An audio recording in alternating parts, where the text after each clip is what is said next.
Well, hello to you, and you. We are live on tour. Y'all, it's been so long since we have done this thing, but it is called Ray to Love. That is the show. Yes, indeed. Yes, indeed. Yes, indeed. And like I said, higher is Wayne, lower is available. But either way, we are live on tour. Yes, indeed. Let me take down this iconic intro here. Here she is here. Our good friend Talk with Solana is here with us. Q will be here shortly. Q will be here shortly. Yes, indeed. It's good to hear her beautiful voice Yes, here. indeed. And then, It's good to hear her beautiful voice here. And then, of course, Gigi will be here and Q will be here as Gigi well. will be here and Q will be here as well. Man, let's just get this thing started because I really have a lot to say and I'm trying my best. Understood, my friend. Understood. Understood, my friend. Understood. Okay, let me see. This is the first picture. Yes, I think it is. Okay, right here. So from my notes, we have the elimination, right? So Sahara is with Fritz, and then Rose is with Eddie.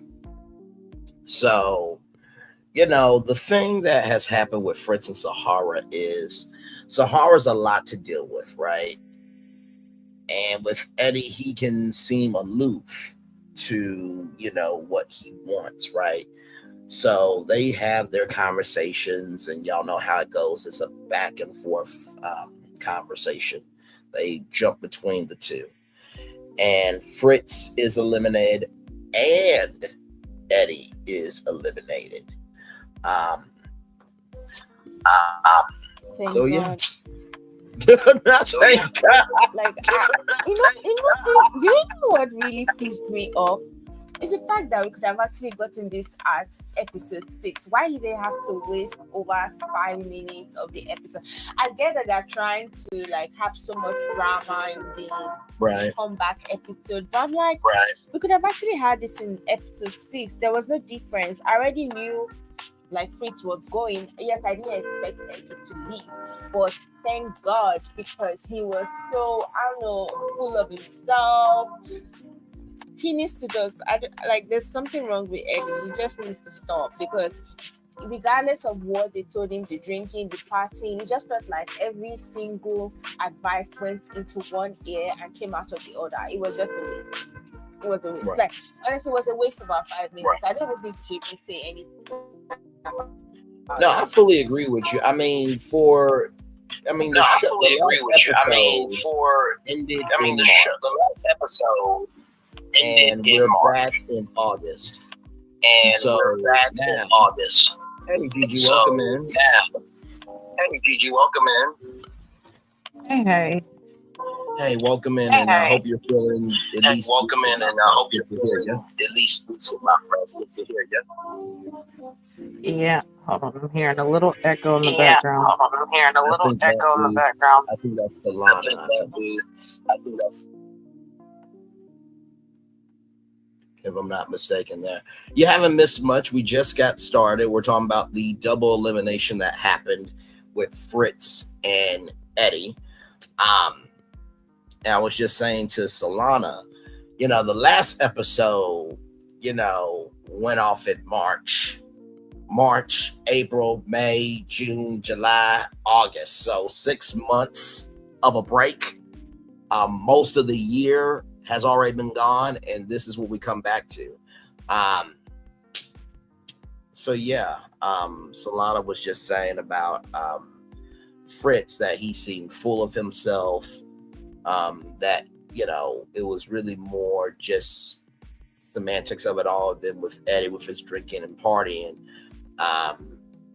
He needed to go because it just seems like he wasn't landing with anybody. That's where we are right now. So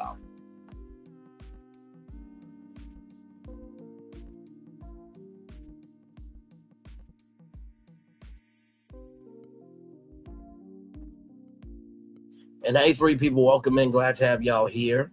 We're just chilling here. Hello, Bright. Welcome in. Glad to have you here. I agree with Solana. It was a waste of the first few minutes. Yeah, I think that's a universally agreed statement, right? I mean, me and Gigi talked about that out of all the titles, right? That you could have used for this is Meet the Exes. That's literally the title of the episode. So Right, especially after such a long break. Like, this is what we come six back damn to. months. Let me tell you, when I seen it, I was like, wait a minute, I forgot who was even a part of it. Like, I didn't have time to go back and watch the previous episodes, so I was just like, okay, let's just start from where we're at, because normally they give you a little, preview of what has been going on, so you kind of get a little taste. They did not give that. Definitely a waste of time. Okay, y'all let both of them go. Great. What was the point? I'm sorry. I feel like this kind of was a waste of a 5-month break. Like, what was the point for y'all to really come back and give us this? No, And fully yeah, agree. it's only the first episode after the break, but still, I feel like it could have been done better. After the break, but still, I feel like it could have been done better. Yeah, I mean, before we move on from this story, from this part, I feel like the reason why they took a break was that during this period they're introducing like a lot of new shows, so they're trying to use like their older shows to introduce the new shows as they go on. Because I went to their Instagram and I noticed that they had like a bunch of new shows coming on, so it's like they're introducing it.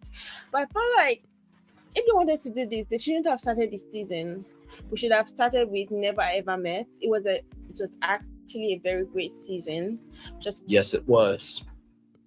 then introduce Ready to Love after. 'Cause now everybody, Yes, it was. yeah, everybody just keeps saying, "Oh, why are we back? Why are we back? Is it a new season?" Like, is it that they didn't do any adverts, nothing? Because I don't really watch on TV on a regular day, so I don't really know much of the advertisements that is shown on the station. But I just felt like you are bringing back a show after 5 months of break. Come on, the least you could have done was maybe at the beginning introduce us to the characters. I don't want to even waste time. Let's just move on because I feel like once I keep complaining, I'll just Apparently on July July 25th, there was like a recap episode. there was like a all recap people and stuff, episode but of like all yeah, people and stuff. it was what it was. I mean, it was too who long. cares? It Why was would I what it want to was. catch I mean, up it on was too long. recap? Like, why would I go out of my way No, to I'm watch with you, recap? Solana. Like, come on. Absolutely. Could have just I done was maybe just some. asking. Absolutely. Yeah, I could have just I done was just some, asking. maybe like 2 minutes of introduction of the cast, because I was really racking my brain to remember who had a connection with who. It was, oh my god. Yeah. Let's just move. Hey, Q, Right, welcome and that's in, the good whole sir. thing. Is like, even when it came to the whole, meeting with the exes, like when they were bringing in other people, I'm like, damn, I forgot they was even here. I forgot about them. Okay, wait a second.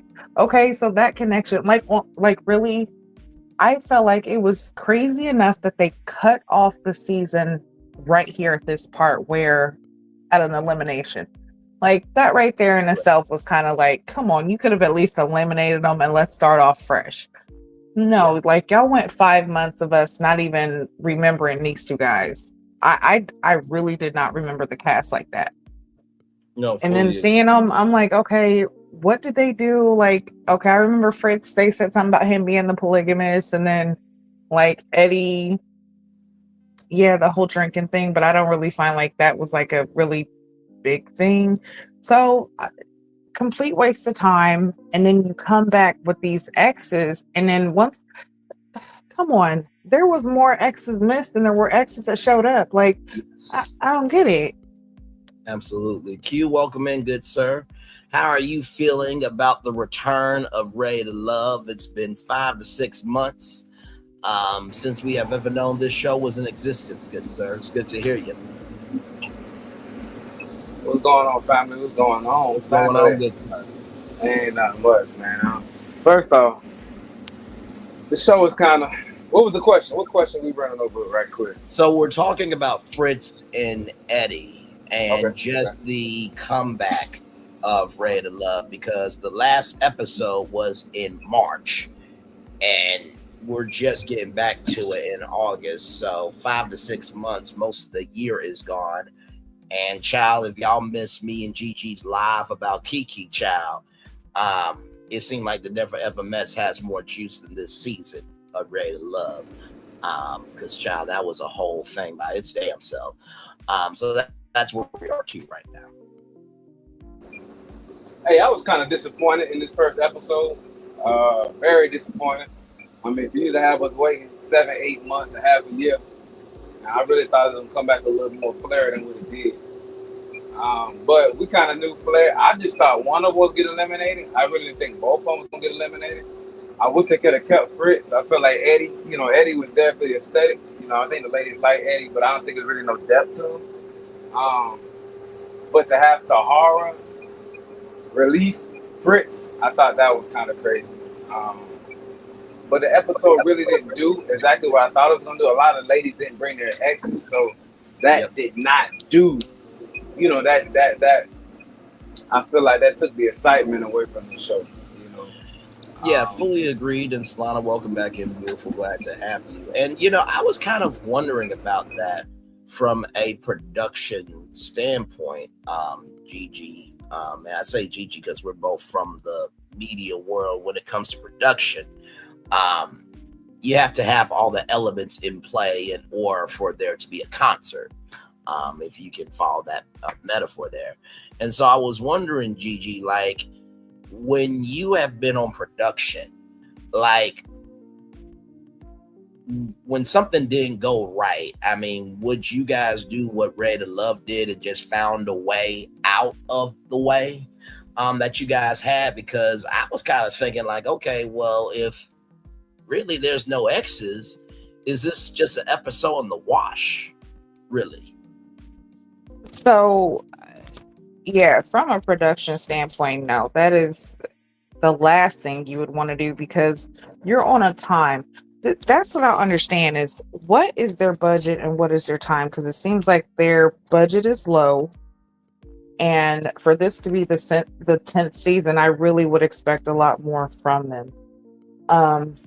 But no, when you have a mishap when it comes to production, especially like I said, with the time limits you have, you definitely have to find a different way to get the shots you need in the time frame, whether it's switching locations and running the same lines, whether it's running, sometimes you do have to go over extra time. You got to pay a little extra money, but you got to record a little extra. I mean, and also even after production wraps, there's times where you catch extra clips. So it's not really working against production. But yeah, this 5 month hiatus, it's not only did they cut off where they did, but you put a whole new show that's better in between it to make people forget about the show even more. So yeah, no. What production did definitely is not what you would do. I mean, I wouldn't. That's not how I would run my production team. Not at all. Right.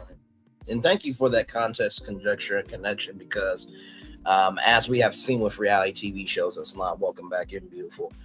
The fourth wall has been breaking more and more and more. So just wanted to get that context. Because I mean, in all the other seasons, I mean, even with the Combav season that we had, they came through.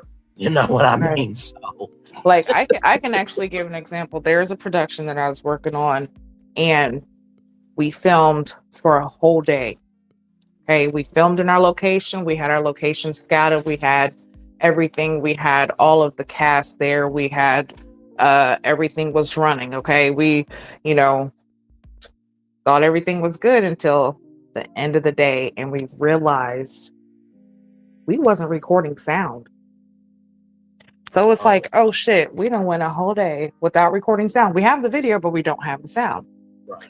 So instead of losing a day, we have to record in another location. Okay, so instead of us worrying about what we missed, what we're going to do is we're going to switch up and we're going to record these lines in this location. And then we're going to run it to where we actually did lead up to sound at that day. You know what I'm saying? So There's ways that you can do things to cut off an entire show. Like I said, 10th season, it started out great with the wedding. We thought Right. we were getting something spectacular, and you cut it off after episode 6 during an elimination. Bring in a hotter new show. And actually, they brought in 2 new shows. I really haven't watched that. I'm dating I'm I dating think your son. yeah, somebody's son. Yeah, yeah. I could not get into that one. Just I feel like a grown man should be able to make his own decisions. If you are fearful of what your son has chosen, then maybe you didn't do your job and what you were supposed to do. But that's neither here nor there, but all the way there.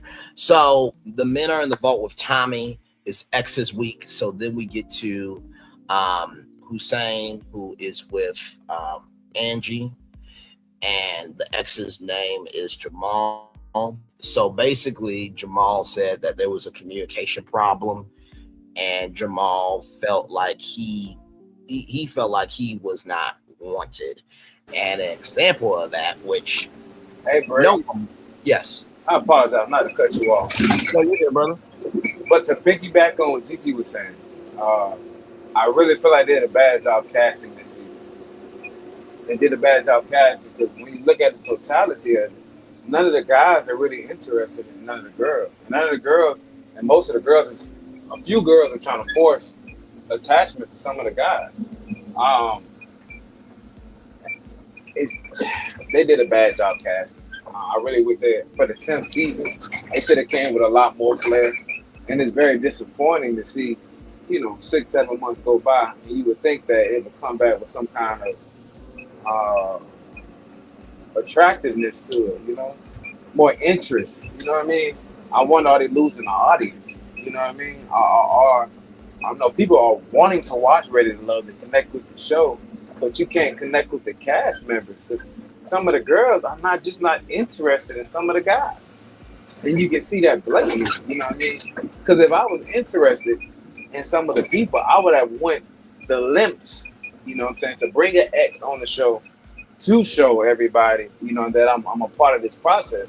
So are people really a part of the process? And I think they knew what they was doing when they did it because they knew the product that they were putting out. Because half of the time, if you go outside with a banging outfit on, you want everybody to see you.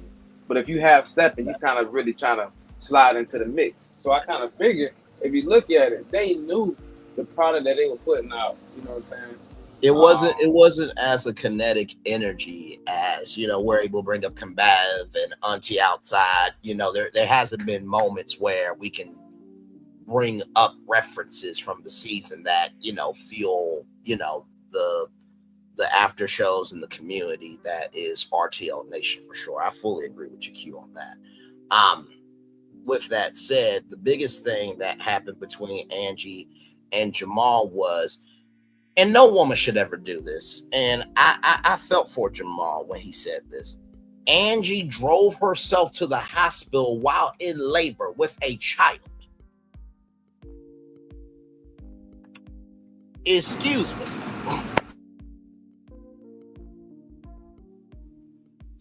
Yeah, understanding that, like, if it was like her by herself, and he wasn't around, okay, I can understand that. But he said he's in the passenger seat like that.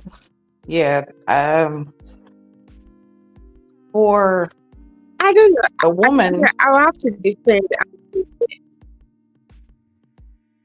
I don't. You wanted to disagree, Solana? I don't know if everybody can hear. Yes, I would disagree. I feel like don't come on. Let's get my point out. Nobody actually asked and the reason why she has never been comfortable allowing a man or someone around her protect or provide for her. That was one thing I was waiting for somebody to ask several times. Like, they had ample time to ask that question, but nobody actually asked it. So I was like, okay, I get that she actually fight for independence. because you actually have someone willing to do something, but you're like, no, I'd rather trust myself. That actually is a response to something that's happened several times, but nobody actually takes it. So I'm not saying that she was right that the labor room. Obviously, she was not right, but the fact that she was not willing to trust somebody to do that and would rather trust herself to do it. Something must have been going on several times that she just decided that maybe I just saying. Understood. I Okay, think but this question here though, this is what I have to say is because especially being a mother, when you first off, when you open yourself up enough to receive someone else's child, that means that you are receiving that person. If that person's there trying to be a part of that child's life and the whole process, then there's a lot that you are going to have, regardless of if you're this tough person who's never been protected, provided for. Once you open yourself up to certain things when it comes to a relationship or family ties, anything like that, you're going to have to open yourself up to being willing to have someone do that. So, I mean, it's understandable in some way to say, yeah, okay, this is something that I'm not used to. But at what point do you say, okay, but I'm going to try? I'm willing to open myself up to do that. When you just completely take it away, especially from a man, and you take away that, uh, that opportunity to lead, to protect, to provide, then you're going to keep falling into the same rhythm of I've never had. That's because you're not willing to open yourself up to receive it. yeah, I no, go ahead, Q. Go ahead, bro. I got you. I'll holler at you. Okay. Go ahead. I was just gonna say I think two things can be true at the same time, right? To Solana's point, if you are a single mom by choice, because I remember Issa Sachet from CNN, she became a mom, right? And she became a single mom, so we don't know who the father is, right? I think it's one thing when you choose that option, right? And you go about it for yourself. But to Gigi's point, I think when you have somebody that is willing to be available and to serve and to help and to invest, I think that can, cause friction, because in a relationship, in order for both people to feel loved, both sides of that love aisle have to be appreciated. To Bright's points in the chat here, Hussein was finding issues everywhere and she was reckless. And then Talk with Solana says, I get that it's important to open up yourself, but if you still have past trauma that hasn't been acknowledged, you'll never be able to move forward. And I fully agree with that. I think that is something that, Angie, and to her credit, she did mention at the top of the show, that she really did really even want to do Ready to Love, because she found the love of her life, but she lost that. And to Q's point, and Q, correct me if I'm wrong as you get ready to make your point, which I know will be brilliant as always, brother. You said that you hope that her story isn't just all that it is to her, and that she is able to open up, because a lot of times on reality TV, we can only go off of what you give us. So over to you, Q, with that. And I appreciate it, bro. I appreciate it. My thing is, with Angie, I believe she said her and her child's father were in a relationship at one time. I think he did say that. Now, a lot of times, when you're in a relationship with somebody, you're going to learn who they are. And you also learn, can you deal with them, can you not deal with them? And also, are you a safe place to them, or are you not a safe place to them? Mm-hmm. So, a lot of times, I don't know if Angie might have viewed him as a safe place. But let's be real. Women want to open up, or men too. People want to open up, but if they don't see you as a safe place, they're going to say, don't worry, I can handle this situation. You know what I'm saying? So I don't know if he was assertive enough to be dominant enough, because Angie's a pretty dominant person, I can tell, you know. And it was my man um, that masculine enough, you know, to, or did she view him like that or respect him enough to give him that space? You know what I'm saying? Because if it was me in a situation and I knew she was, you know, potentially that close to giving birth, I would make sure that I'm ready, accessible, so she won't have to, you know, be in the position where she got to do that. You know what I'm saying? So I don't know Absolutely. if she viewed him as in fact Right. as a safe place for, you know, that particular event. You know what I mean? So sometimes as a man, I feel like it's certain things, you know, I would have never gave her that space to be there like that. You know what I'm saying? I would have never did that if it was me. Yeah. And that's definitely true. I agree with that too.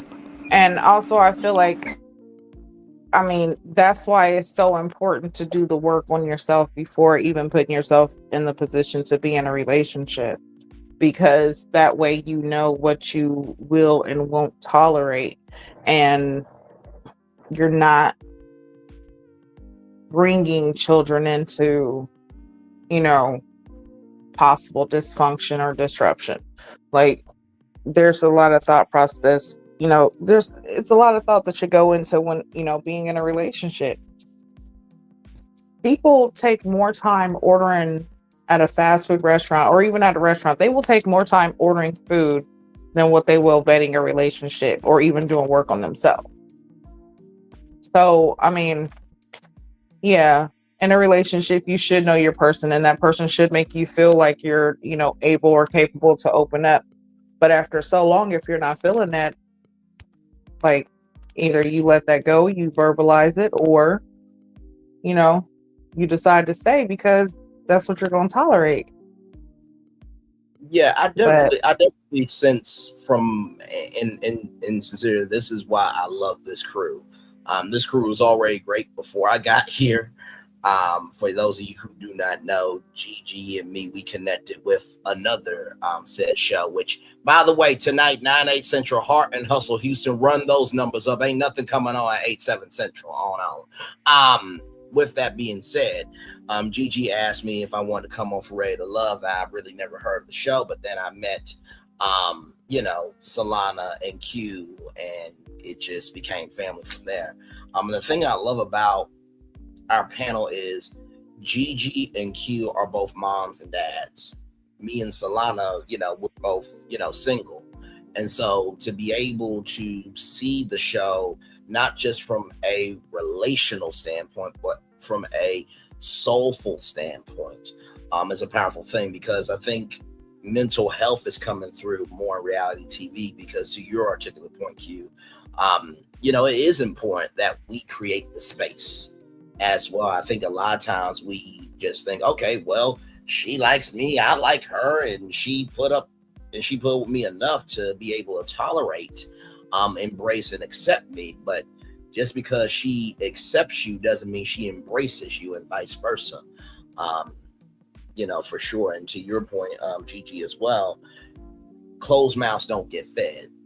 So if you want somebody to care, you have to say that you care. If you want somebody to give you space, you have to say, give me space. And I don't know when it's ever become a point in time where, you know, being over talkative is a crime, but I'd rather have a person communicate every single problem rather than holding in every problem, and we basically have unresolved issues because we both don't want to be a solution. To Solana's point here, but also I look at what they're hiding, and then Bright says to talk with Solana. I don't agree. I think she's just too independent.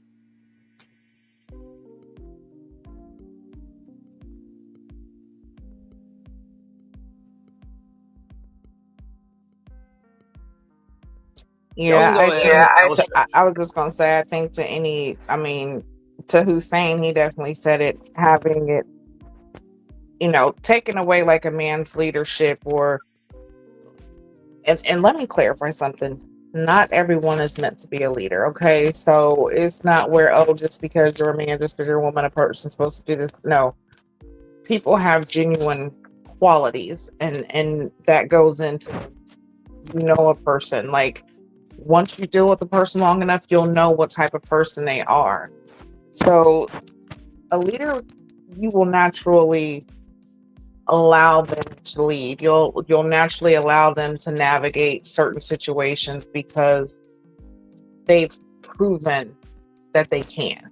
They've proven their dependability, their reliability. They show that they know, you know, how to direct whatever the case is. Um, so with Hussein, I think that, you know, he did say like, hey, that's something that's important, which I would see that being important. But I don't know. I see that maybe if that wasn't such an issue, possibly Angie and her baby daddy could have worked out. Because I kind of seem like they might have had a little bit of, still a little something there. I don't know. But Yeah. yeah. But we can move on. But another Yes, thing, absolutely. So, yes.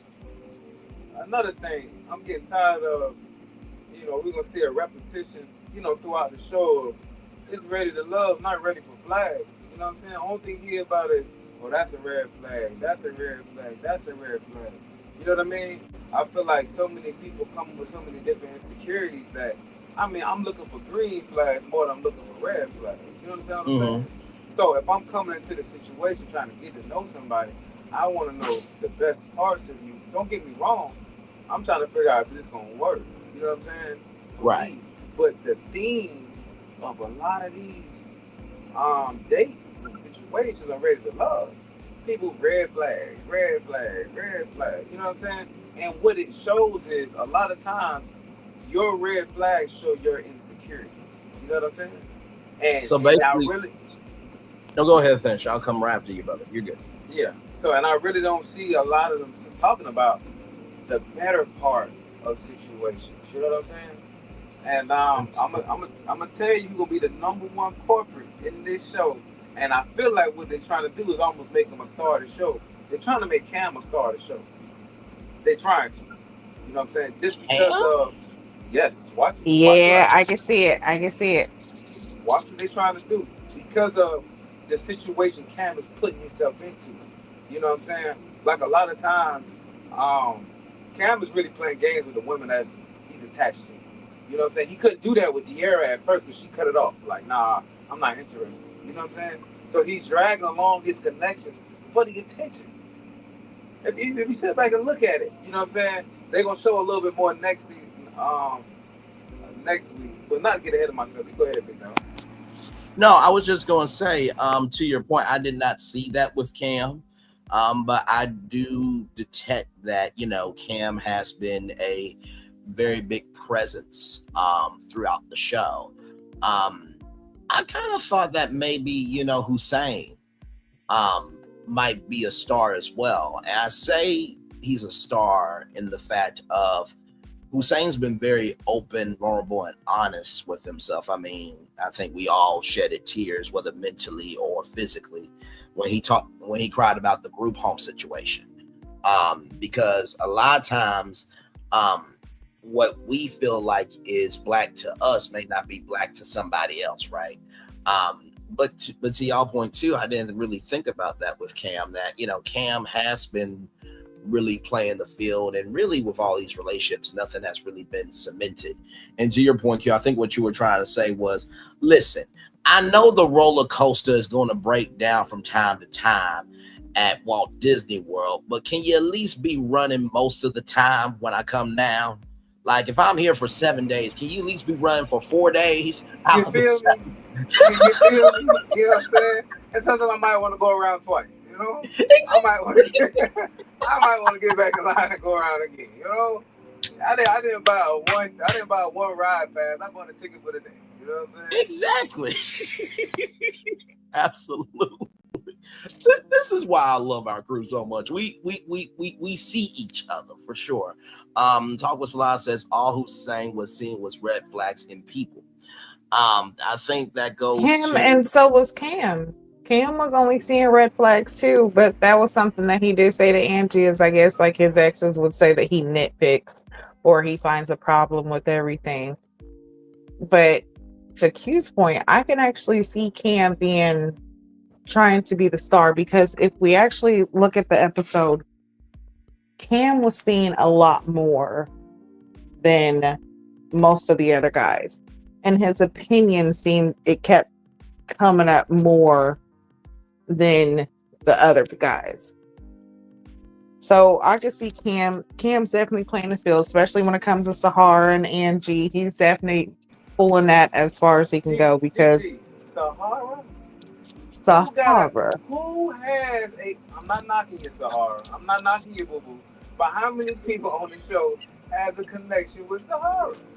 That's what I was just about to say. Nobody has a connection with her, but he is making sure that he is keeping that connection because he knows that regardless of if the other ladies don't like him, if he can keep Sahara, because see with Sahara's personality and just how she is, she can actually be the star too. Just because she might not be as cute as the other ladies or built out or anything like that, but yet her personality will keep you drawn in.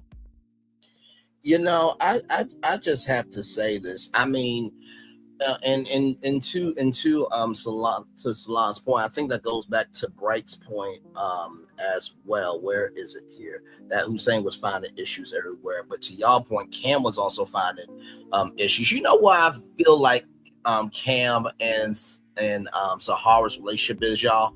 Y'all remember Viewmasters back in the day?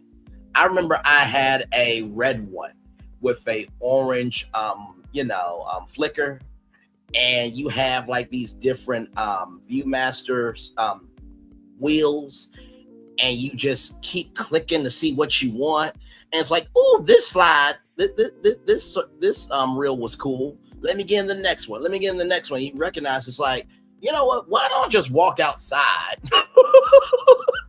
and see what's happening in reality that's on the Viewmaster? I feel like Cam is just, he keeps viewing Sahara through his Viewmasters, just like, bruh, you ain't one to take down the Viewmaster, see what we see, and she ain't all that, bro. Like, just keep it in a buck. Yeah, it definitely there's a lot going on. Listen, there's a lot going on for there not to be enough happening. Right. No, like and hopefully that metaphor made sense, y'all. But it just seems like he is just, it's like Sahara's like a toy can.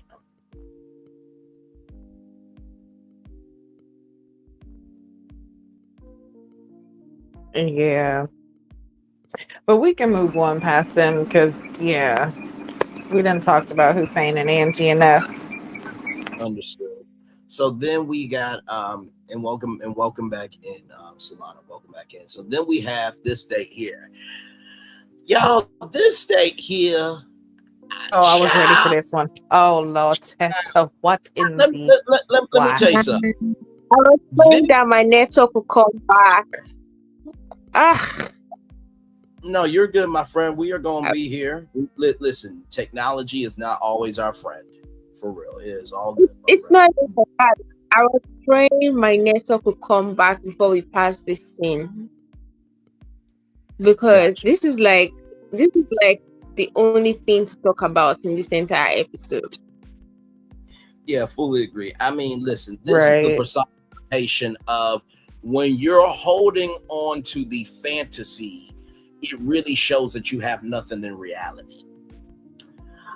Because Hey, hold on. Say that one more time. This Jules is the personification of when you hold on to the fantasy. Yeah, say that again. That was a no, for real. Because this is why I truly felt like this is the personification of what happens when you hold on to the fantasy too long, that it goes to show that you have nothing in your reality going on for you. Because, like, bruh, do you know how long I've been saying the Zinga Amani Lee on YouTube and it hasn't happened yet? but I ain't crying about every damn day. Well, I don't know if he was 9 and she was 18. I don't know if it's ever gonna happen. And my life sucks. Like, bruh. So, GG, to your point, I'm sorry. Child. No, I'm just saying, because that was beyond ridiculous. First off, okay, you come in with a long story that's even longer. The fact that basically you've been a child predator your whole life. Very much. I was waiting for Chris Hansen to jump out. Like, at this point, excuse me? Really? 9 and you was 18 and you talking about you just waited? No, that's predatory.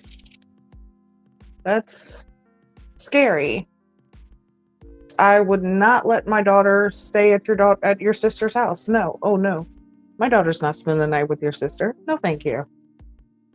Mm-mm. By the way, I think I got what you meant by, well, Bray, at least, Nzinga might 18. I think that's what you was trying to say. You brought up Chris Hansen. So because we know people, ladies and gentlemen, here he is. Jules, Chris Hansen, Jules. Go ahead, Chris. You are a fast mover. Please have a seat right there. Come on in over here. Have a seat there. Yeah, have a seat back over there for me. Come on, please have a seat right here. No, not too much. Why don't you have a seat right on the stool there? Hey, how are you? Good. Why don't you have a seat right over there? Sure. It's quite a car you've got out there. Thanks. Why don't you have a seat? Strawberries and whipped cream and chocolates and stuffed animals. Jules, you brought strawberries, whipped cream, chocolates, and stuffed bear. No hugs tonight. Okay. Why don't you have a seat right over there, please? Looks like you brought enough stuff to move in. Yes. Why don't you have a seat there? Did you find the place all right? Yeah. You bring your bag and come on over here for a minute, will you? Wow, I knew that was going to happen. You knew what was going to happen. You knew what's this. Bag, bro. A whole bag. Have a seat on that stool there, if you would. I need to talk to you for a minute. Why don't you have a seat right there, please? Why don't you come in over here and stand right over here at the bar? How are you? Good. Please come here. I want you guys to meet each other. This is Tennis Boy 213. Why don't you take a taste of the drink there? Yeah, that's Jules. Because this is, just right, but this is crazy. You said she had a crush on you when she was younger, but she was a few years younger than your sister. And then when Jay did the math and said that they were 9 years apart, so when she was 9, he was 18. Come on. And then the comments about her being a humble servant. No, she was a child. exactly. She was that. There's a difference. You're holding on to when before puberty. That part. And I'm just kind of wondering, like, did Will Packer Productions and Lighthearted Entertainment and OWN know about this? Because that was way too much. To Bright's points in the comments here in the live chat, rather, he was holding on to the image of her being a child. She was on Instagram claiming that the age wasn't 18-9, that it was an example, but dude, he had to wait for you to be legal. It's the fact that they allowed it to air. Like, what the hell? Exactly. Child, this is so wrong in every day that ends in Y. Like, no. And I have to say this, I'm really proud of Jay for saying, you know what? If this is your dude, I'm good on it. Because he's not going to be a problem for me. Of him holding on to you, of, you being his crush, and if you accepting this humble servant thing. Like, no, that's not my queen. And I'm just gonna keep it a buck. And Q, I believe you will agree with me on this, and I believe that Solana and Gigi will agree with this because they are queens as well. And you and me, Q, are kings. I don't believe that women have the right to ask for a wish list, and men can't have a wish list either. Like, let me say that 2 more times. I don't believe it's right that women can have a wish list, but men can't. I don't believe it's right that women can have a wish list, but men can't. That was a totally understood perspective that Jay sell national television.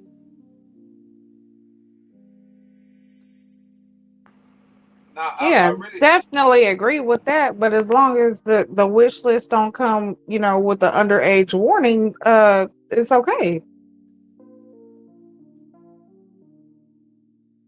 I fully agree, Gigi. Now, I mean, and listen, full transparency, I think just as people in general, we've all been young and we've all grown up. So we've all had crushes on people who were older. Some people have grown up more than others. Let's keep it above. Right. This is a prime but example. it's the acting upon. Like, it's the difference.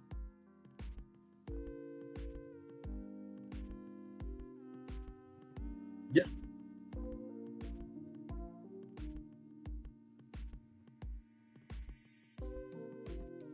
Child.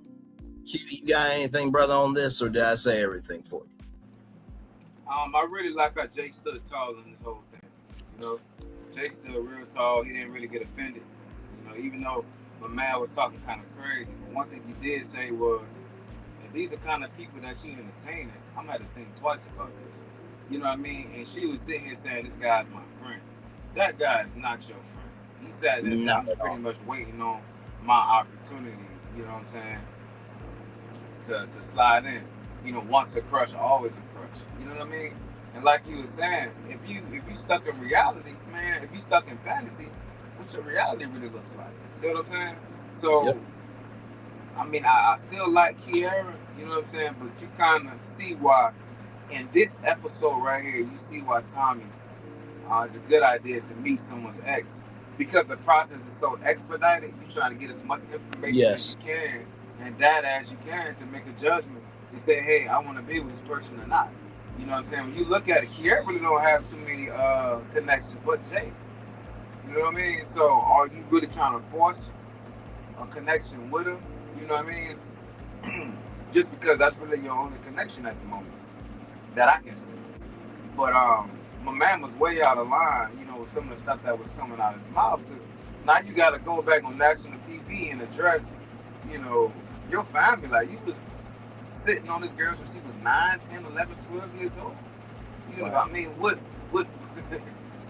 you got some things you got to deal with, my man, because if that was my sister and we was cool, I mean, you gonna have to have a conversation because what was really going on in your head the whole time. No, I absolutely feel you. I feel like I would probably have, as you are having the conversation, y'all let's just stay in the backyard. We got good barbecue out here, but don't worry about what's going on inside. Grown people handling grown issues right now. It's a tag team co-op. Yeah. Mission, Q. Right. Q, I definitely agree with you. I definitely liked how Jay stood tall because there was a lot of things that was being said and that guy was just being overly I ain't gonna say aggressive. Well, aggressive with his crush thing that he has going on. Like, evidently there's something about you that she's not liking. Whatever crush she had when she was young was a childhood crush. She's moved past that. You talk about how she was before him, but now she's got money, she's doing things, she's, traveling and stuff like that. You're probably not on her level. Correct. And you're upset about it because you have seen her grow up and you've seen her, flourish into this beautiful butterfly. No pun intended. Like, for you to, keep holding on to this and talk about, well, once I was able to, be with her, it was, the best thing ever. Well, evidently something wasn't good. And but then you know what? No, go ahead and finish. no, I was just gonna say the facial expressions he was making, like he was poking Jay purposely. Yes, But he was. instead of it coming off as him being managed, it was creepish. Like, no. This is, say Drake, I hear you like him young. Right. That part. And then you know what's really getting to me, y'all? To Q's point of if that was my sister. I'm wondering, how is Kiara's mama feeling about this? Her daddy, her brother, her sister, uncle, auntie, nieces, cousins, nephews. How the church feeling about this? Because there ain't no way in hell you gonna drag your ass on national television, say all this shit, and you ain't having conversations this weekend or getting handled disrespectfully this weekend. I mean, how do we know that the conversations have, if they had been together, if this is something that happened previously? Like, they probably was together a while ago, so I'm pretty sure some family members probably already know. I think that's a fair point, Gigi, but I think it's the magnitude of the space we're in. You know what I mean, beautiful? Because I agree with you. I think like there's conversation that would happen every time I see you. We having the same conversation. Yeah. Like, because like you so articulately say, as you often do, beautiful. Back then they were, dating, they had a crush on each other, whatever. This is national television with implications, right? So this has more legs to it than, just family and friends. It's a bigger audience. So that's why I was saying, like, the conversations that were had back then, they got to have some oomph on it now. Because this is grown period time with this conversation that happened, if that makes sense. Yeah, yeah. And like Slana said, this honestly was the most, I feel like, the most conversational out of this whole episode. Like, this gives the most conversation. The rest of it is not really, it's not really given. Yeah. So yeah, this is the guy, y'all, right here that made a whole ass out and stuff. Yeah. What he was doing was he was really taking the opportunity to take his shot. That's what he really doing. On the low. He was really taking his opportunity to shoot his shot. And it was kind of disturbing on how he was doing it, because on the low, he was really trying to play Jay. He really was trying to play Jay. He was really trying to be almost passive aggressive to her, you know what I'm saying? To like shoot his shot on the slot. I'm still interested in you. I'm gonna always have a crush on you. You know what I'm saying? Pretty much saying, like, if this don't work out, you can always come back and talk to me. You know what I mean? I'm just like, wow, this is embarrassing. This is desperate. This is very desperate. No. Definitely. Like, look at him. No, Kiara, no. Just keep on going, girl, because he's sitting there with his molester mustache and his meat chest out, just Lord, Father, just pass on. Just keep going. Don't even swipe. Just close the phone. Turn it off. Get a new SIM card. Don't even he planted a virus somewhere. I don't know. Whether Them Stevie J vibes right there. Them Stevie J vibes. So you basically saying that server needs to be out of commission, basically, Gigi, to use some computer. Yes. He looked like he got some baby oil hidden somewhere. He would go to a Diddy party. You know what? Nope. Not about to do with you. Nope.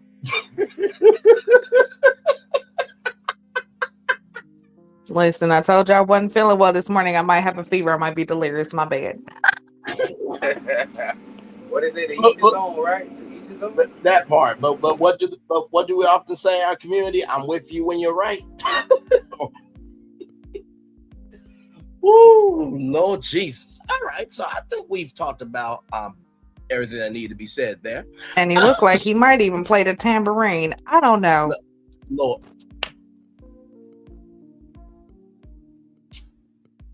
Jesus.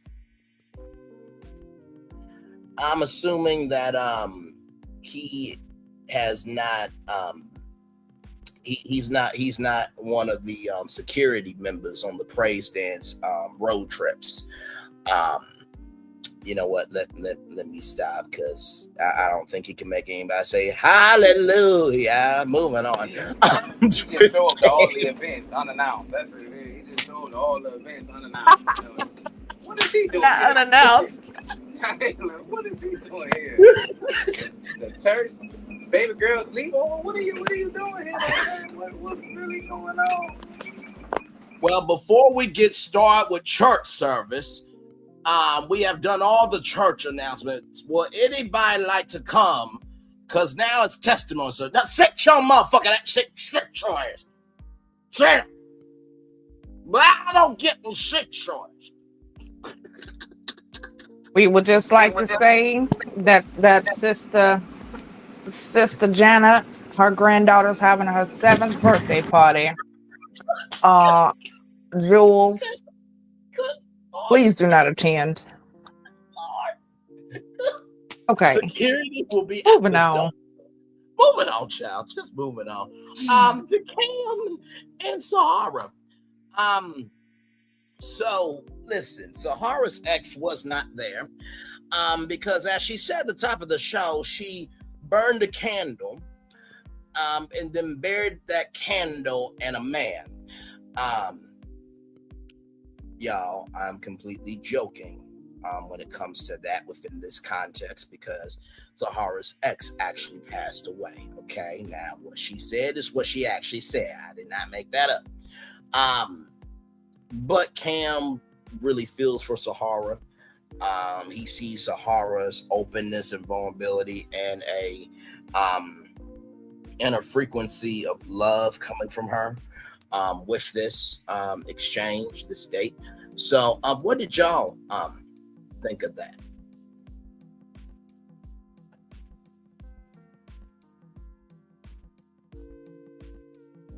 I just think that he's stringing her along. Like his connections are limited. I honestly don't see what Angie's seeing. Like she said, she don't know if it's a smile, his physique. It could be all of that. But when it comes to certain connections, I feel like he's going with who's going to go for him right now. He knows Sahara doesn't have nobody to hang on to, so all she has is him. And Angie, since they have that sexual connection, he's down for it. Like, I mean, of course, what man's really not going to be down for a real sexual connection unless you are truly, truly looking for something more. But I don't know. Cam just seems like a placement. Like he's just there. Like, what is his real purpose? Because he doesn't really talk about his job. He hasn't really talked too much about his past. He's not really given openness to where he's approachable. Like, I don't know. Cam definitely would be a homeboy vibe or a one night stand. Like, I could not see him being in a relationship long term. Right.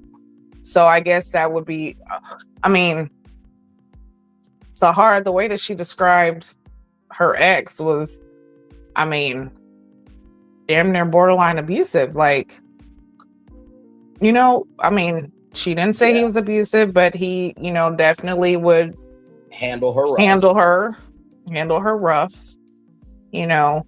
And she wants to ride and live. She's tired of riding and dying. Right. She wants to play the damsel in distress now, you know, so people don't seem like she's just strong and tough and that's it. That's all to her.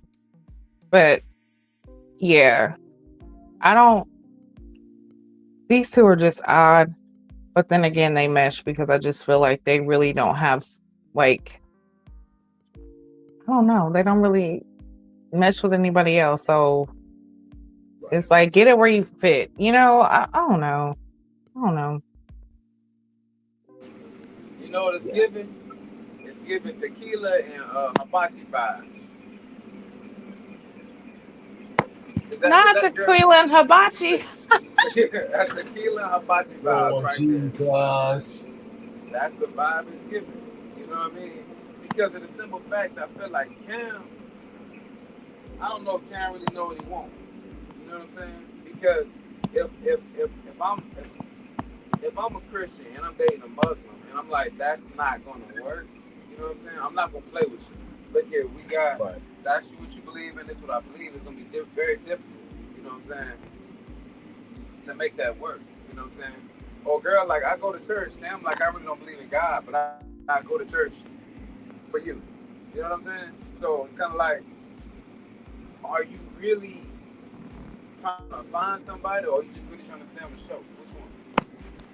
Right.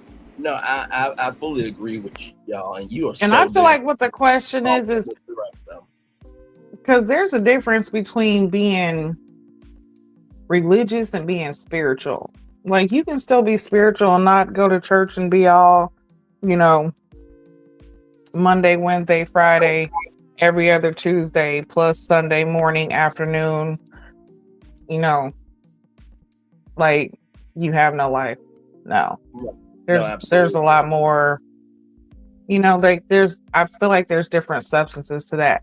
But that goes in again with Cam. I don't feel like Cam's open enough to truly say like, hey, well, I might not be religious, but I do believe. Like, get into something with substance. No, correct. Humble Meek, it's good to see you. Long time no see, my friend. I like Sahara on this episode. I feel like he's the only one that's providing a safe space for her. I would agree with that, but also too, I think it's dependent on the circumstances, right? You know, you're gonna give to who's given to you, right? And this day is Rose, Hussein, Cam, and let me see here, and Kaylin, who is the ex.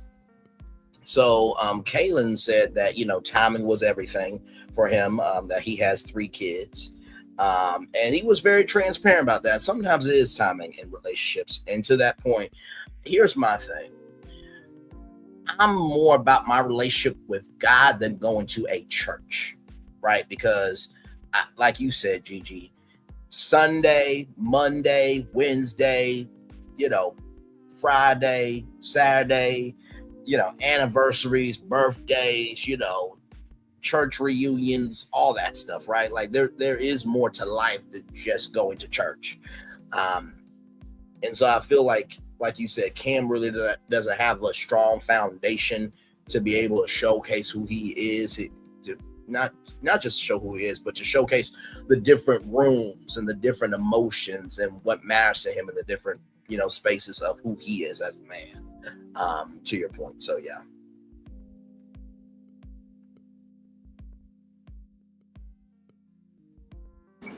And the part that was blowing me, hopefully I'm not getting ahead of myself in this setting that we were talking about, but the part that was blowing me, like Cam was trying to find out dirt on Rose. You know what I mean? I'm just like, well, I mean, and the guy is adamantly saying like she's a good catch. You know what I'm saying? Like, oh, I need to find something else. You know what I mean? So, I felt like a lot of times who we are, we expose ourselves by what we say. You know what I mean? We really expose ourselves when we open our mouth. And for him to sit there and consistently try to find something wrong with her, like, what are you there for? You know what I'm saying? Right. Are you really trying to get to know who she is? Or are you really just trying to find dirt to see, you know, to put it in her face? You know what I mean? Cam giving off toxic vibes for me. You know what I mean? He Yeah. Really is. Very, and you had Hussein sitting there too, and he's the same way. So you got both of them sitting there trying to find fault with everything. Anything he said about her, oh, that's her representative. Oh, she was sold like a, you know, new car. Like, why can't a person just be genuine? Sometimes people can't take a person who is just genuinely good. sometimes like a person, their fault is really being too good. Being too good is the fault. But when you find somebody that is worth it and matches that, it doesn't seem like a person's being too good. Like you see their authentic self. You see that this is just a genuine part of them. Right. And honestly, I kind of feel like that's just her anyway, because out of everyone, even coming on this date, I feel like she was so authentic that she was like, listen, I'm coming with my hair natural. I'm coming with my face natural. Like, this is what it is. Like, she doesn't have to hide behind makeup and, you know, expensive clothes, or even, you know what I'm saying, making herself look like something. She can come with her authentic being and just be that. But yeah, you had Cam and Hussein both sitting there just trying to find any fault that they could with her. But see, another thing is, we as people, you attract what you are. Yep. So he's Damage. attracted Yep. to Fully agree, humble chaos. me. If you're attracted to chaos, you're gonna attract chaos. If you're attracted to peace, you're gonna attract peace. So in these episodes, through these different dates, you can see that he's attracted to chaos. Because if you are not attracted to that, if you know who you are, you settle in that, you would already have made your situation. I mean, you would already made your picks. Like, okay, I can see myself with her, or I can see myself with her. You really don't hear him say too much there. He just sitting there playing the field. Now, Naeem is peaceful. I can tell Naeem's spirit is peaceful, he's relaxed. You don't see him all over the place. He might be talking with. The only person I see him talking to was maybe two. It was two girls. He was really he was really interested in. And Naeem got a bag full of clothes he got to deal with. But at the exact same time, he's like, you know, I can see myself talking to this person, and I'm gonna spend most of my time trying to get to know somebody, or one person, one or two people. Yeah, no, I fully agree with that. And listen, I'll say this. I think there are levels to love, right? This show is called Ray to Love, and yes, pun intended. It is one thing to be you know, overbearing and smothering and, you know, disrespectful of, you know, someone's frequency of energy.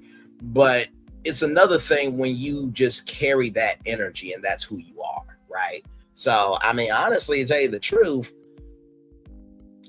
I mean, I hate to say this again and again, but I'd rather have somebody always making sure I'm good than worried about if I'll be alive the next day, because, you know, I'm in the backyard and not in the house, you know, buried and stuff, you know, with a camera. And I agree with you. But another thing about it is her being who she is, right? It's upsetting to me because she's being herself, 100% herself, and I feel like they playing games with her. You know what I'm saying? When she's really there trying to find love, you know, and that's upsetting. You know, to see somebody their authentic self really wants you to see who they are. You know what I mean? The only thing you worried about is what dirt can I dig up on them. That was very disturbing. It was, and to that point, you know, with Angie and Cam here,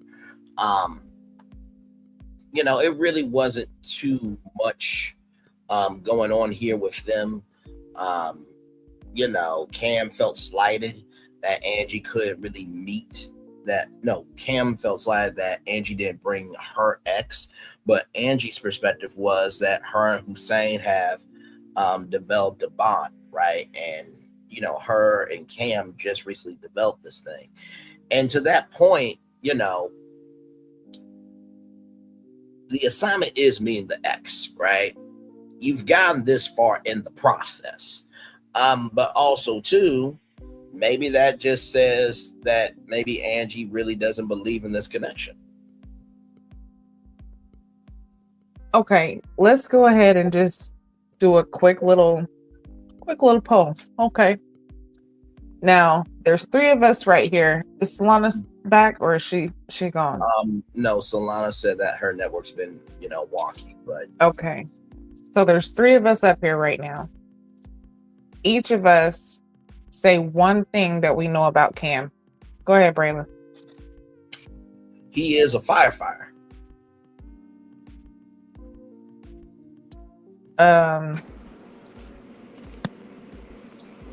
You took mine. He was homeless. He was homeless one time, and Yep. he was on food stamps or something like that. He was on welfare. Okay, yep, that one there. And he's not religious. Okay. So we all Okay. three did our assignment. Yes. Okay. Now, besides that, if we did this again, could we name three other things? No. Okay. So why I understand that the exercise is to meet your ex, but when you don't have that connection, like Cam and Andy's connection is sexual. Like when they talk, that's normally what it leads to. It leads to flirtation. So I don't feel like this is like a love thing. This is more like a lust. This is like, oh, your body's nice, type. I don't see, yeah, she still could have let him meet her child's father. But if you're not even feeling like there's a connection enough for that to happen, I don't see there being a connection, period, for y'all to continue on even pretending to be trying to develop something.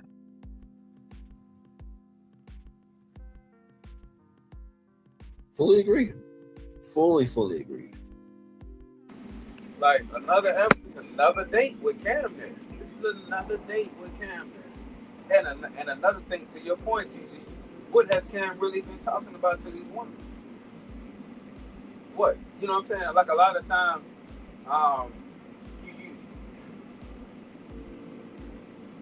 like if I talk to 3 or 4 different women,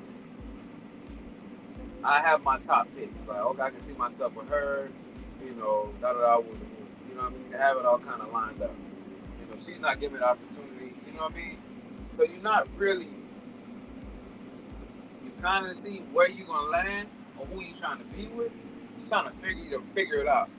He don't even seem like he's just trying to figure it out. He seems like he's just dating. Not at all. And listen, he is copying and pasting what he's saying to these women. Because if you think about it, what he has said to Sahara is the same thing he has said to Angie.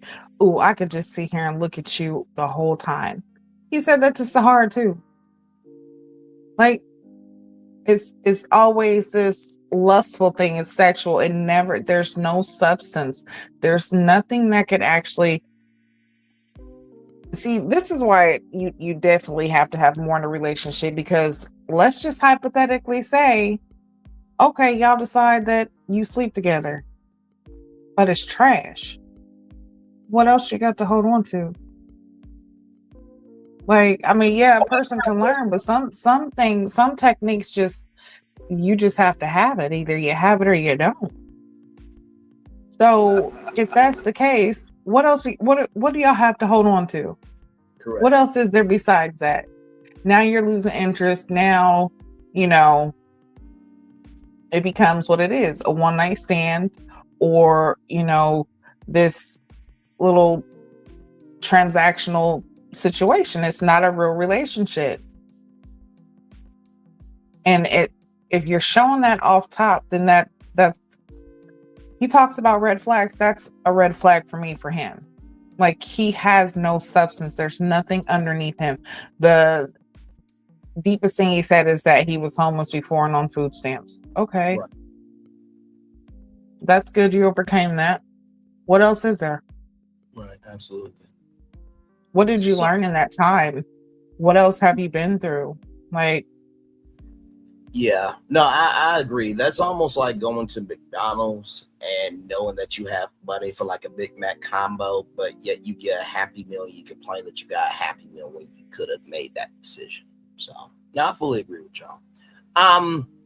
with all that so beautifully articulated, stated, and said, this date right here, I know the camera crew was really enjoying themselves right here. Okay, I know they were. Okay, because the chocolate milk was flowing. I see no chicken and waffles on the table. But that's neither here nor there. So this is Cisco. This is Shanice. Braylon, be careful that there's no plastic in your chocolate milk container. You know what? Listen, I drink from the source. Okay, moving on. So this is Augie, everybody. This is Augie right here. This is Shanice's.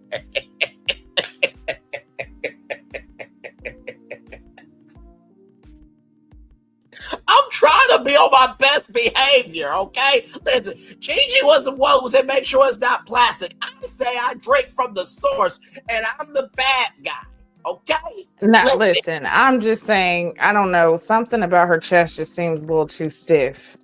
It's something about it. Which, I mean, and she could definitely be natural. I'm not saying she's not. She's definitely a beautiful woman. She is. But she was being a little shady when she was talking about what is her name? Tiana? What's her name? Tay. Yep, her. Damn, see, I forgot. Yeah, but she was trying to be a little shady when she was talking about Tay, but yeah. No, into that point, I think that, Tay has a new school beauty. Just like Humble Meek said about Rosa, she has a old school beauty. It's underrated.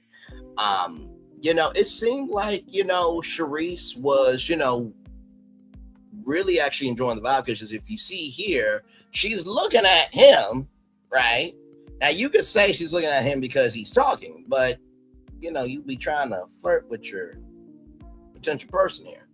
And so, and Cisco brought up body language with Tay when him and Tay was on that date.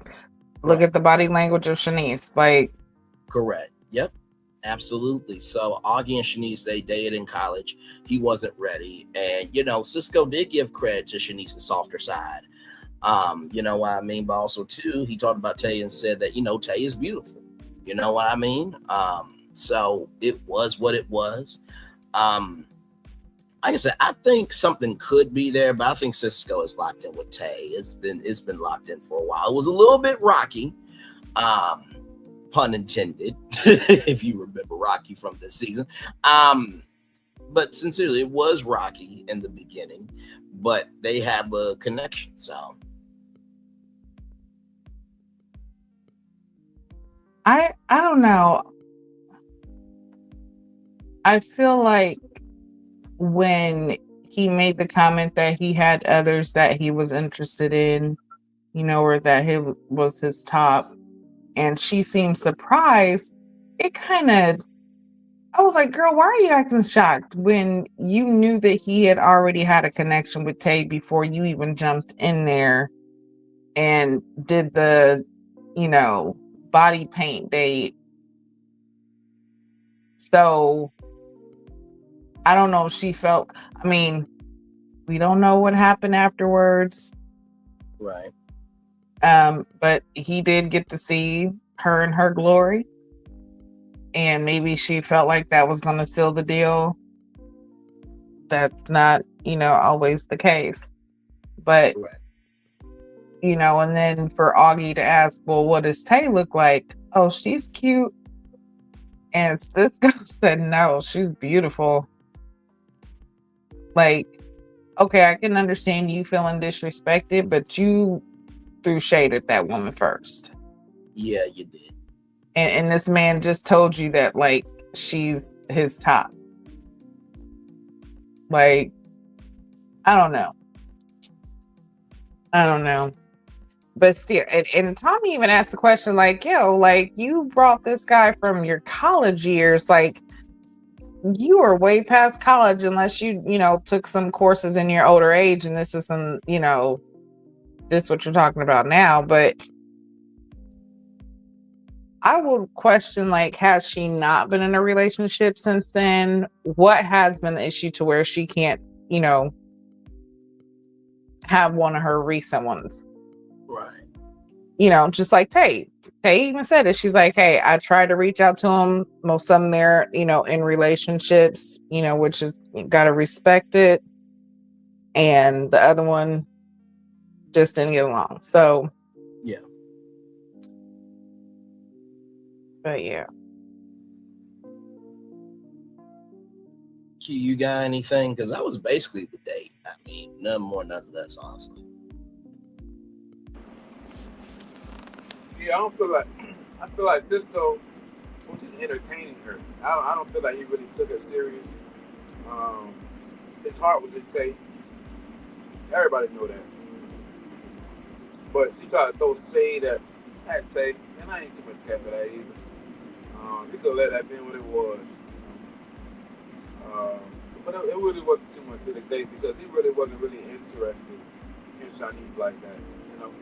It was good that she helped him grow closer with God and pray for him and stuff like that. But I don't feel like, to me, that connection really seemed like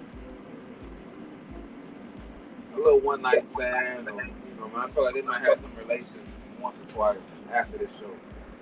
Right. No, fully agreed. Fully agreed.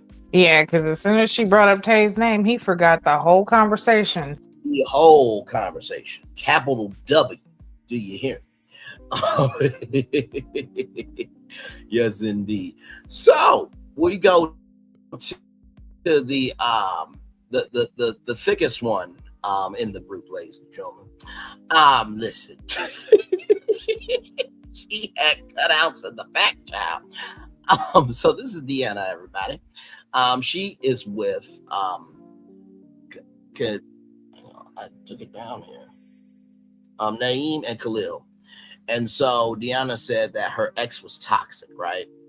And basically, they asked Khalil and Naeem asked, if your ex was here, what would you say? And she said that she would be a runner and she would run away from problems and she would nitpick and she would keep it inside. It'll be a 3-strike, you're out type of energy. That was pretty much the date. And then, I think it was Naeem or Khalil. One of them said, child, trying to, be careful from the back because you dangerous walking.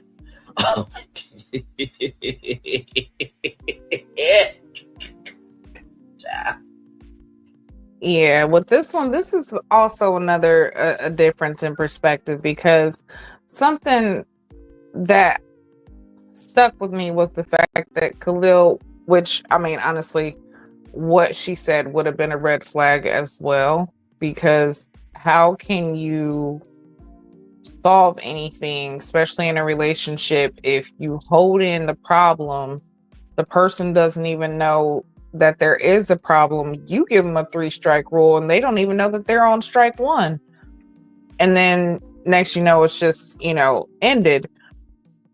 For a person to have to walk around on eggshells like that, just like she said her ex said he had to do, like, yeah, that would definitely trigger me too.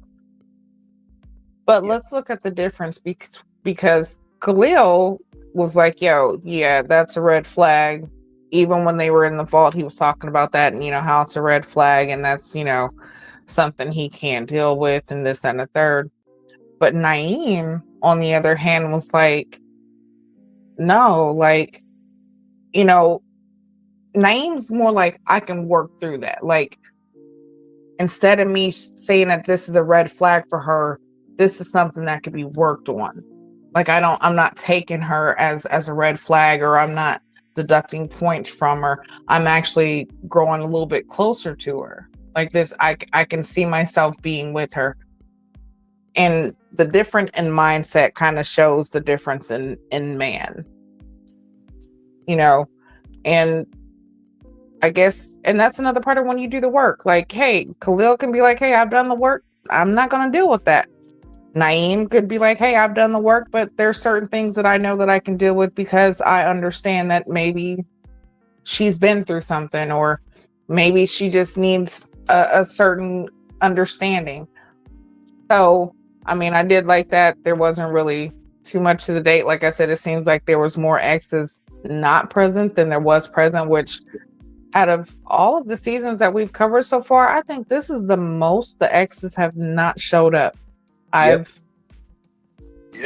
This is crazy, Agreed. but yeah, I Well, was like, there's more not here than there is here. there was really a lot to unpack in what Deanna said, though. When she sat there and said, called him toxic, I feel like Deanna has some toxic trait about herself. Because if you too busy, like you said, you count score. You know what I'm saying? Somebody's trying to make things work, and the only thing you want to do is nitpick the whole time. That means, do you really want things to work out, or do you feel like, I can tell just by the way she looks, I can tell she has a lot of options. You know what I'm saying? Now, the thing about it is, you start to devalue people because you have options of people trying to holler at you for whatever reason. You know what I mean? And I really see that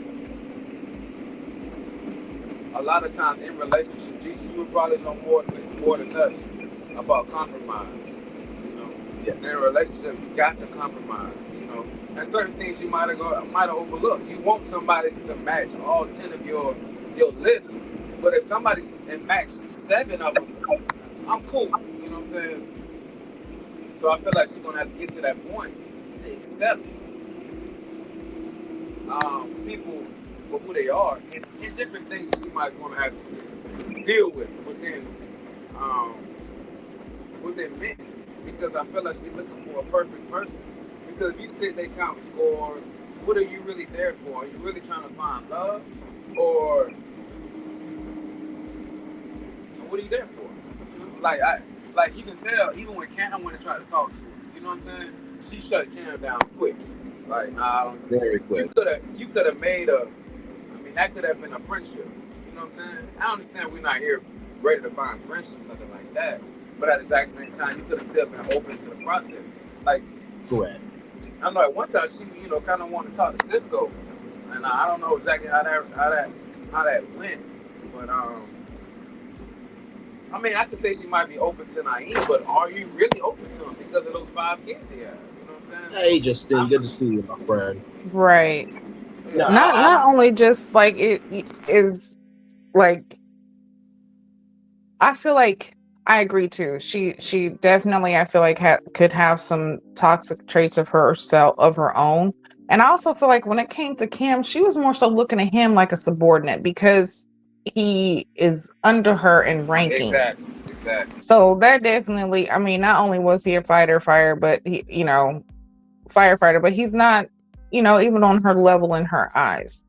But then to hear like, hey, you like the way that you count score, like this is where is your compromise? And you're right, like especially so people make time and do things for people and things that they want. If this is a real relationship that you're really wanting to work on and you're really into and you're really wanting to, you be with this person, you're going to compromise. You're going to learn how to change maybe those toxic traits. Hey, Justine. Yeah, you'll definitely learn how to change over time. Things it's not an overnight thing. It's a process. Because I'm gonna tell you, in the years that I have been on this earth, the years that I have been in a relationship compared to being with my husband, I have been through some shit. And I'm telling you, my compromise and listen, I have zero tolerance for anything. Like, I'm just like, I'm at that point. I've done my work. I'm not going to tolerate this shit. But I have gotten with someone who I don't have to worry about those compromises because they don't seem like compromises. It just seems like a natural part of our relationship because it's so easy. It's worth it. But I think, like you said, no, go ahead. No, go ahead. No, I was just saying, like, it doesn't seem like a compromise. It doesn't seem like work. It doesn't seem like something that I have to do. It's a struggle. It's so natural that it happens even when I don't even notice that it's happening.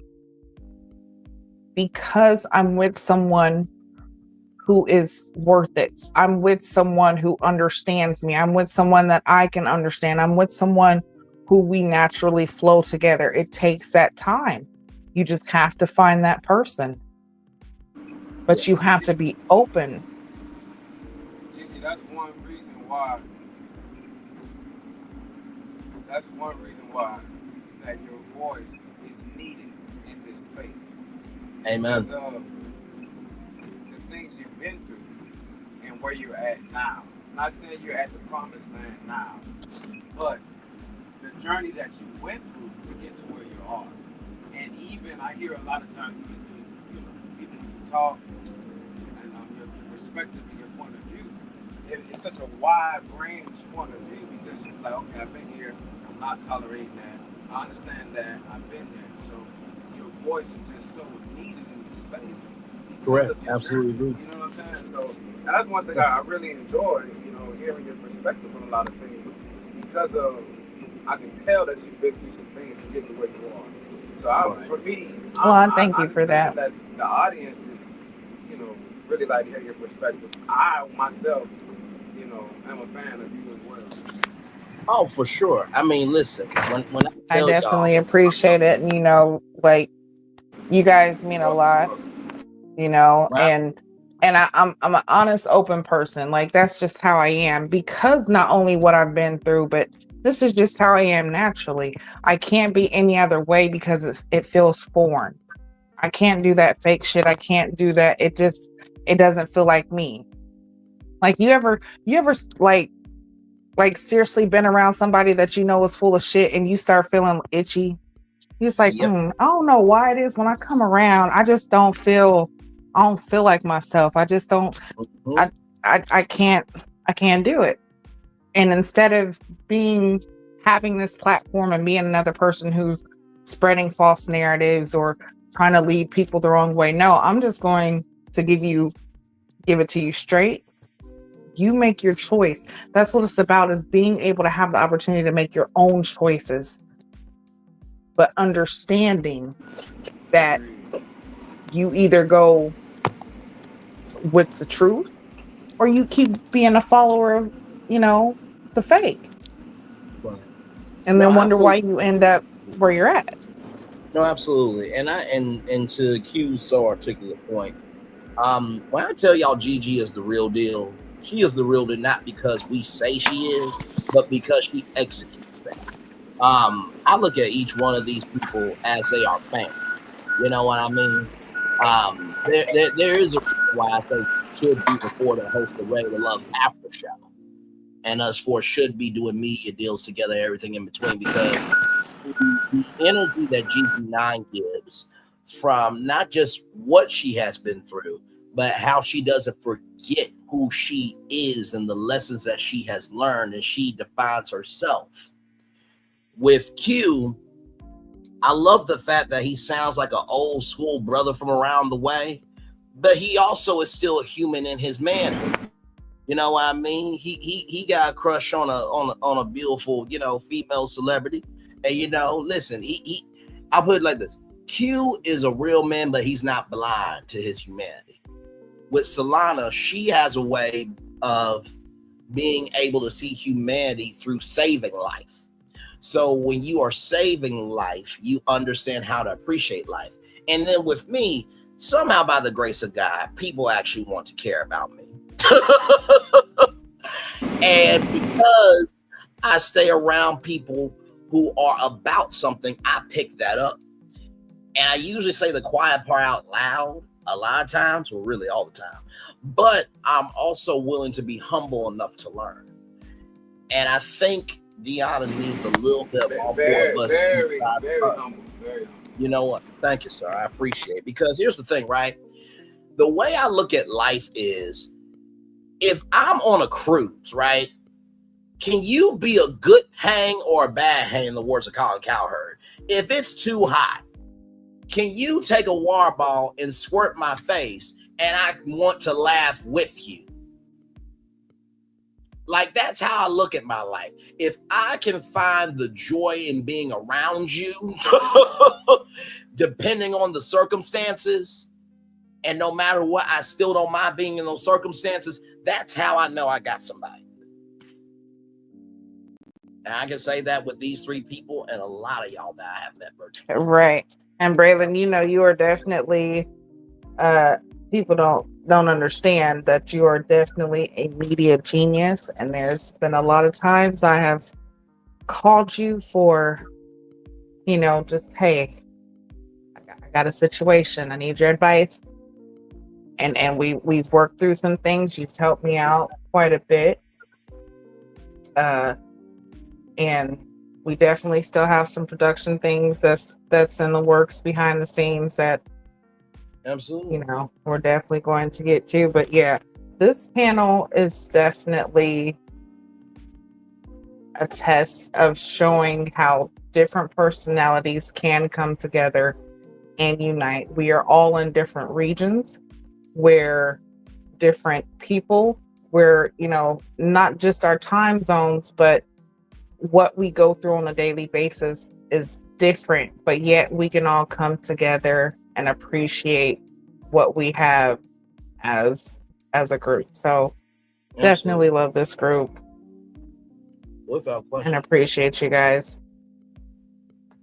But yeah, we can move on because Deanna, I don't see her lasting too much longer. I'm just gonna put that out there because she's also another one that doesn't have much substance to her either. I don't know if this is a firefighter thing, but her and Cam, there's really not too much to them. And then after her saying what she has said about, this out, I can't get over that. How can you in your mind, find fault with someone, not tell them at all, not talk about it, and keep count, and then just let it be done, just end it? Like, to me, that sounds like you didn't want it in the first place.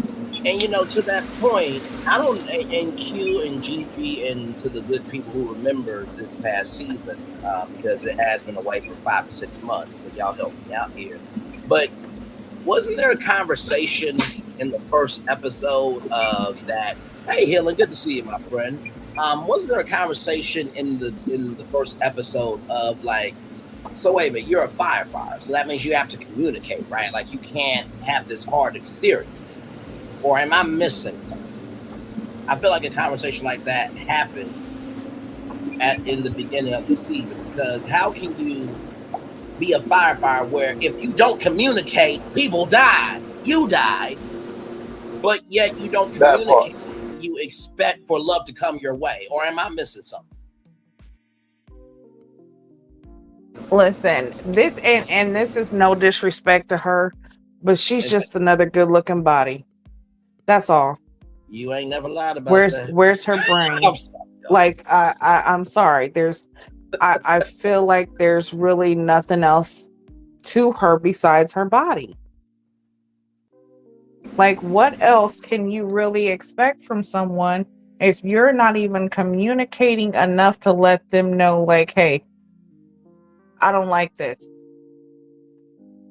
Like, I haven't even in this time of her being with, these guys in this process, I haven't really heard her dislikes besides she don't date firefighters. Right. So where her communication level is at a 0. Like, I feel, I don't see her being here too much longer. Yeah. And the only reason why she's here as long as she is because she's a beautiful body. That's it. I'm sorry. No disrespect at all. But I just don't see her substance. Yeah, fully agree. And people communicate who they want to communicate with. You know what I mean? To me, I feel like she's a female Eddie. That's what it really is to me. I really feel like she's a female Eddie. Because with Naeem and I think the other guy, she's a lot more open. The conversation flowed a little bit better. She wasn't really talking about too much. I can tell, like, I don't feel like she's a low-hanging fruit at all. I feel like she knows who she is. She knows herself, and I feel like she's just not open to the process. Maybe with these guys. So, but at the exact same time, since you're there, you gotta open up and talk to somebody. But I just feel like I totally agree with Gigi. Say she's a nice looking young lady. She really is. With some nice attribute. You know what I'm saying? But I don't really see her being there too much longer. I really wish she would stay. I really would like to see her, open up and talk and some more of her smile, to see a little bit of her personality if there is none any. But the only thing you really hear her say is what she don't like, and that's kind of upsetting. No, it absolutely is, and thank you, Q. To your point of saying that point, I feel like what Q is saying and what we're all saying is like it's almost like going to a peach farm. Like she's almost ready. It's just the juice hasn't matured yet in the peach yet. That's basically all it is. And she does have a peach on her, but mentally, substantively, soulfully, she's not ready to pitch yet. And to your point, Q, I mean, just a little disagreement, just because you said she's not open to the process with these guys, but from what she said about her ex, she's not been open to the process with any of them. If she has this mental count that she doesn't express. So, true. I mean, again, though, it's going to take for her to find that person. It's just that person hasn't caught her yet. But when they do, I'm pretty sure she is definitely that mental count is going to go away. Man, I seen it. Not to cut you off, Gigi. I was listening to a guy talk, and it made so much sense. A pastor who had kind of passed away, he said a lot of guys, you'll never marry a complete woman. The woman that's in your head is the woman, is the vision of you have of that woman is the woman that y'all work to become. You know what I mean? Talk about so for her, I don't think, one thing she got to understand is there's never going to be a perfect man. Never going to be a perfect man. So knowing that, you know what I'm saying, you're going to have to work the idea of what you want out of a partner into fruition. You know what I mean? And so when she find that person, hopefully she does, that's going to be a part of the process of her finding that person. Now, with her ex, I feel like she had the idea that she would like to be with him. You know what I'm saying? But was she really open to the process? If you really closed, not really. You know what I'm saying? I felt like she was in love with the idea of a significant other. Because if you sitting there counting scorecards on people, are you really open? Nah, not really. No, fully agreed. Fully agreed. With Tay, I think we went over Tay. Basically, no, I don't think we went over Tay yet. Okay. Yeah. So with Tay, and let me see. I don't think I have a picture of Tay. Not that I can hang on. Let me see if I can pull up Tay Ready to Love.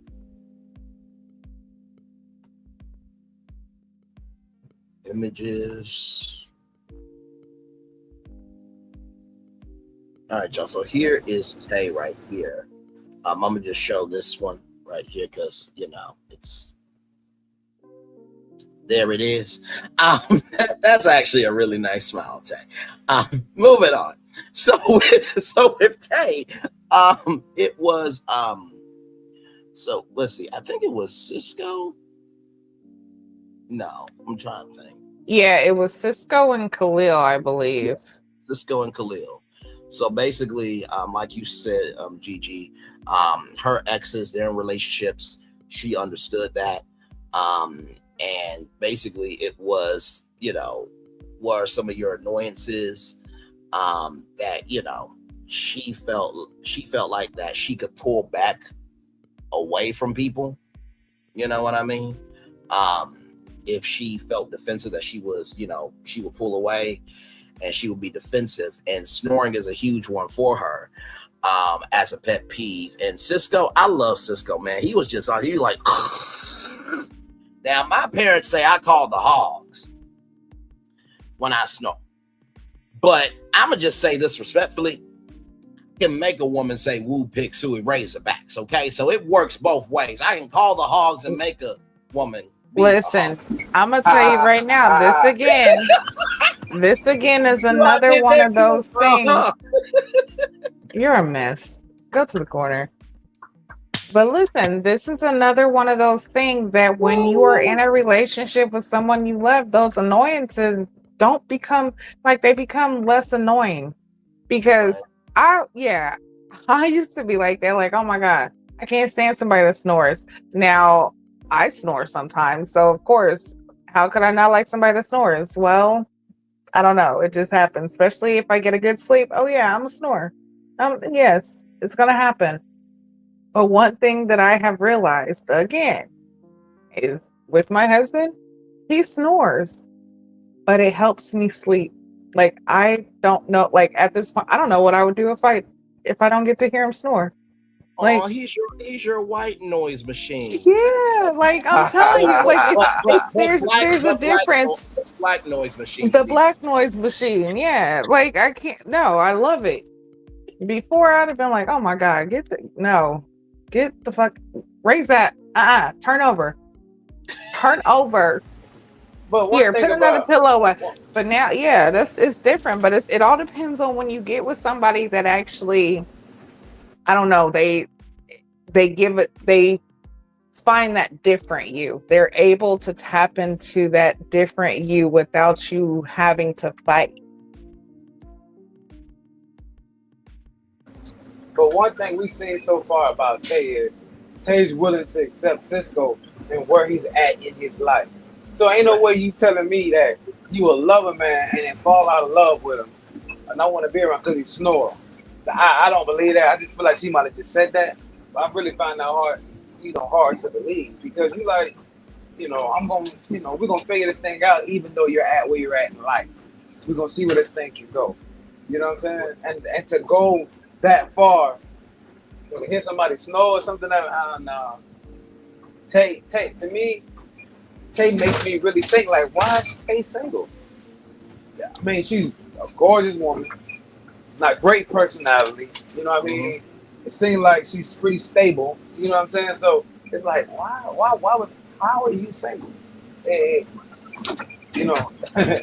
really don't, you really don't say too many things that's alarming, you know what I mean? So that's a big question mark in my head for Tay. Like, maybe the process of the rest of the show will kind of give us some more insight on who she is, maybe some things she's been through. But it's not a red flag to me. I'm just intrigued. Why?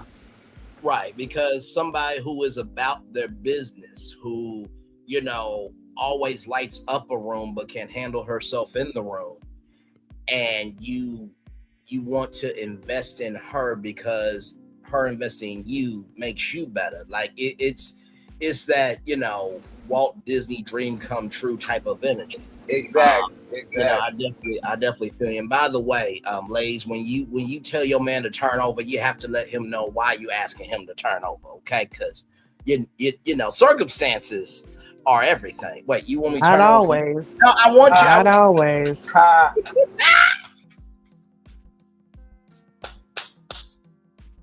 I love our damn panel so much.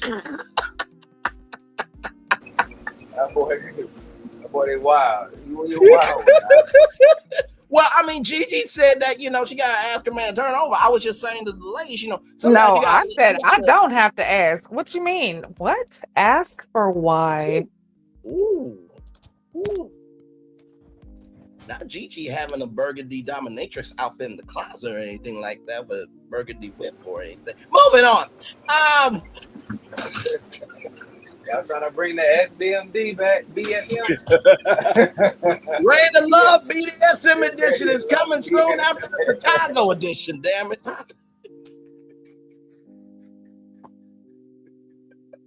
Listen, I'm gonna have to pitch some stuff to own, because listen, I don't know what we are doing right now. There is so much there. All right. It's All right. all love. Gigi. It's been since March, okay? Good Lord Jesus. It's been since March. Okay, it's not my Listen, fault. we have given more of an episode than the episode gave us, okay? That's when you know that the production team is definitely lacking. Because after such a hiatus, there's no way that this episode should have been a 4. Yeah, no, fully agree. And y'all, Gigi knows that I joke with her. We all have that joking energy with each other. Okay, so please calm down. Okay, listen, if you go back to our reviews, you'll find the inside jokes between us. Okay, but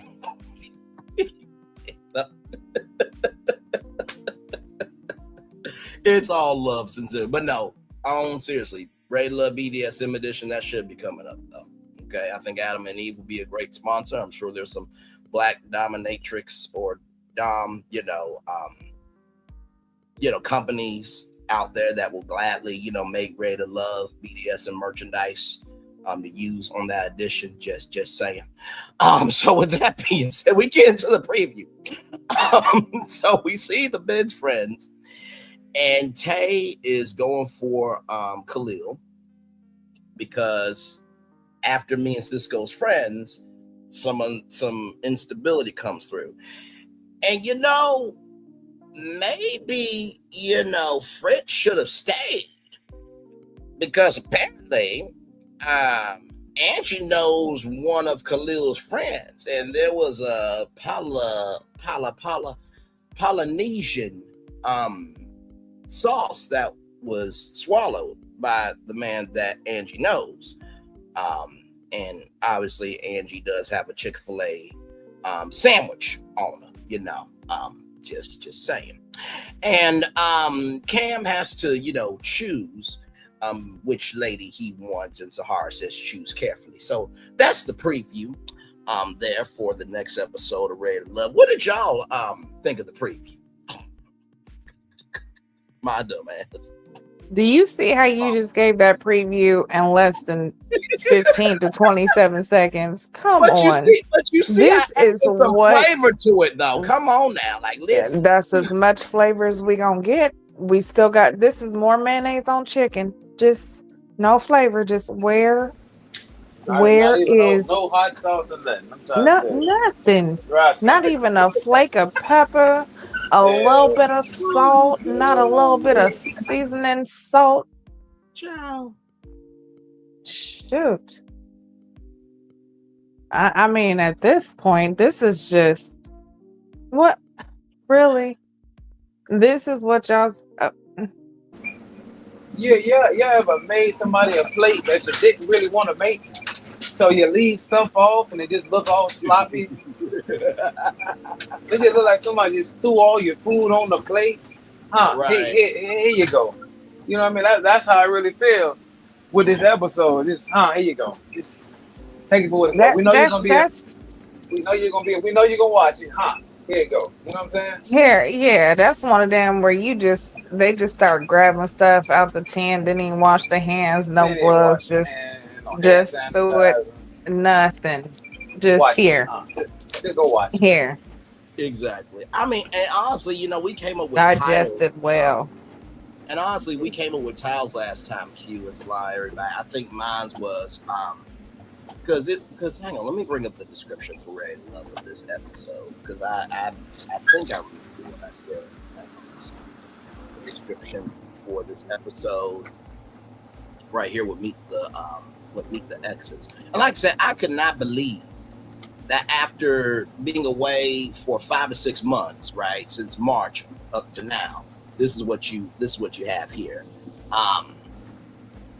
Right here, Kiera's ex tries to woo Kiera back right in front of Jay. So turn. Oh my God, what was it? I think it was me and the exes turn up or crash out or something to that degree, but I'm paraphrasing. Y'all could have done non-existent exes. That would have been a great time. Because it has X in non-existent. Like wordplay, ladies and gentlemen. Tommy said the only thing I heard was excuses. That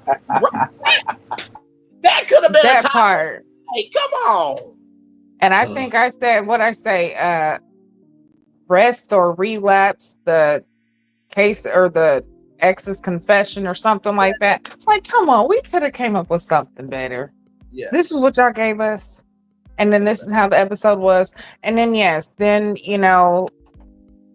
the guys are in the vault and they're talking about who they don't like. Well, they didn't even talk about who they didn't like. They just talked about the different dates and how a lot of the guys didn't,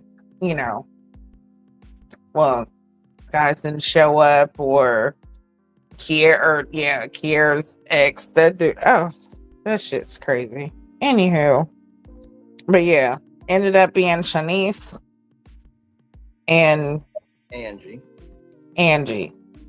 I forgot their damn name.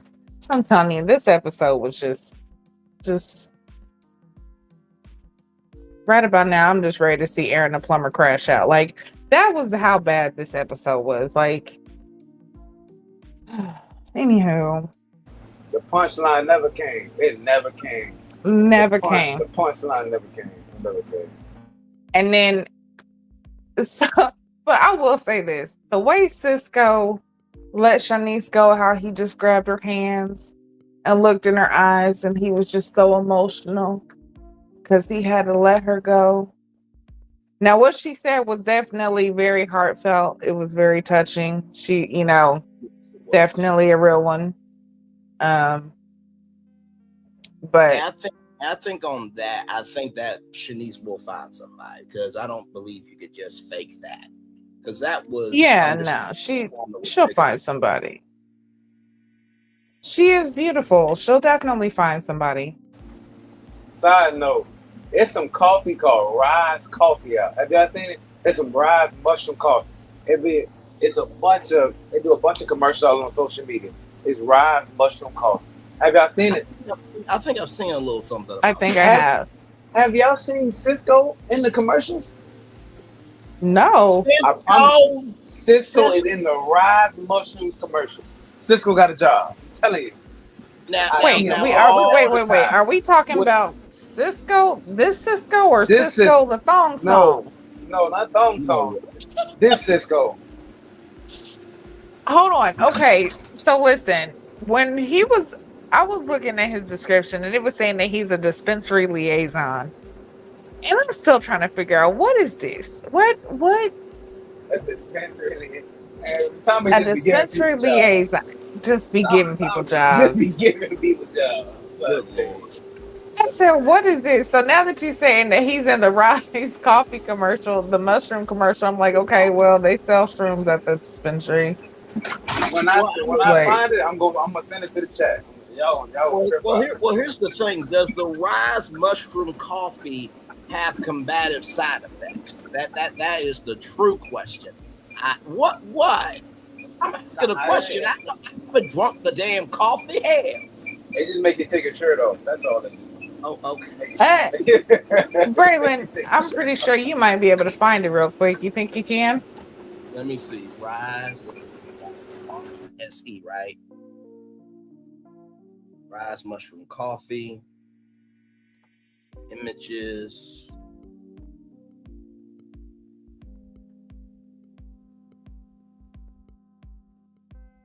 Okay, so here's Rise mushroom coffee. So that's Rise there. Let me type in CISCO. Did you see it? Maybe go to commercials. Rise mushroom coffee commercial. Okay. Yep, right there. Okay, so that looks like Neil Patrick Harris.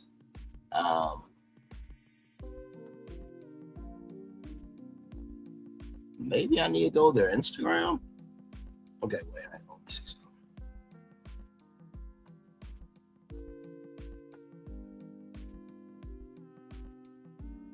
Let me see if this is it.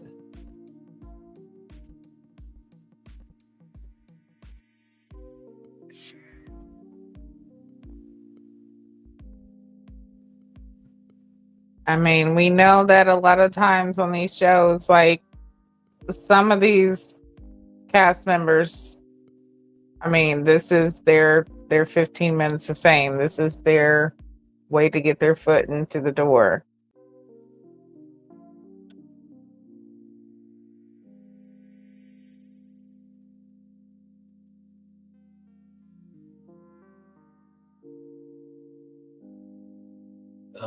That's not it.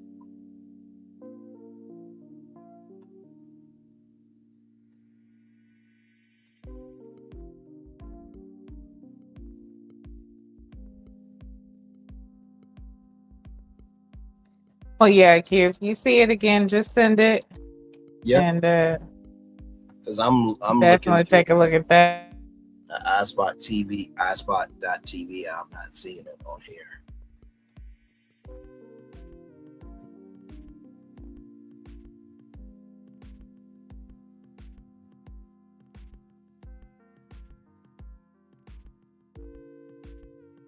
Yeah, I'm not seeing it on here. I'm trying to think. Is it on their Instagram, maybe? Let me go to their Instagram. I mostly seen it on Facebook. Okay. Like I said, if you see it, send it to us for sure. Because let me see, RYZE mushroom coffee.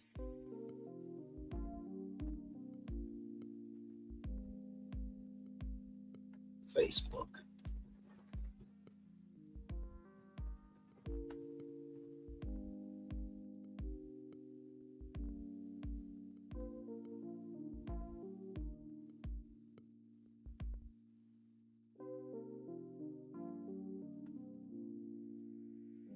Hang on, I'm looking it up now on Facebook here. Yeah, I wouldn't be surprised if you see quite a few of them doing commercials, especially the guys. All of them was buff except for really like Naeem. But I mean, he is okay. But all the rest of them was big buffs guys. Like, oh, and Jay. Anyway. Yeah, I'll find it. Yeah, if you find it, let us know, brother. We'll play it the next time. Because I'm not seeing it, unfortunately.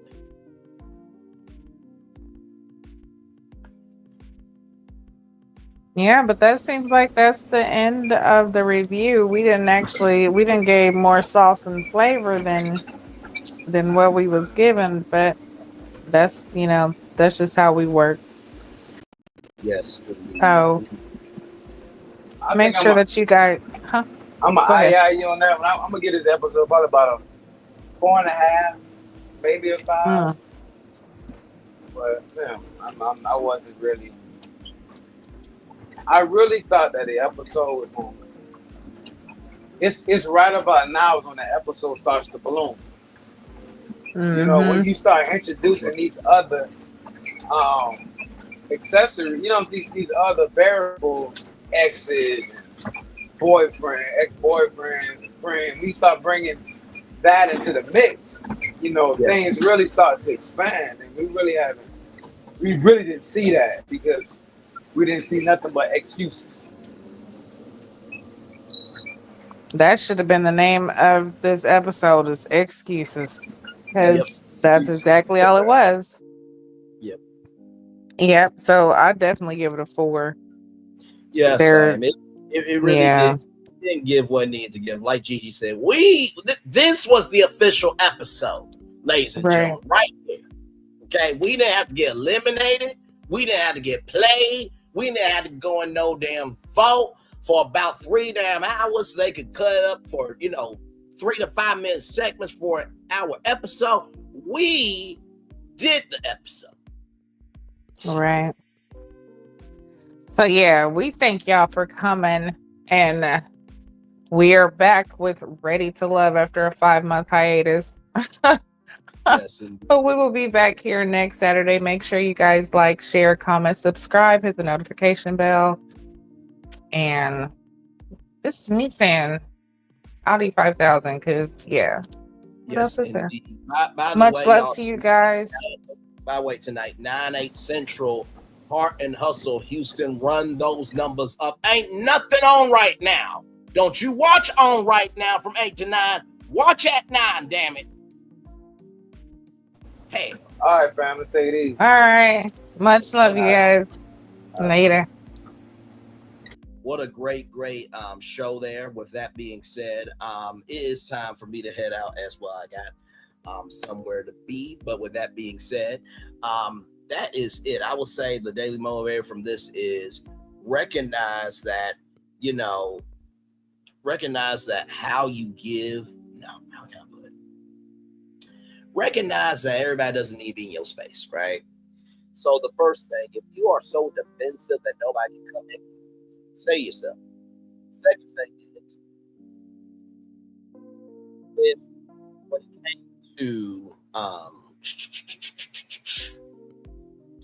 when it came to Jules, don't be a Jules, okay? Please, everybody will find somebody. Don't hold on to a fantasy and negate your reality.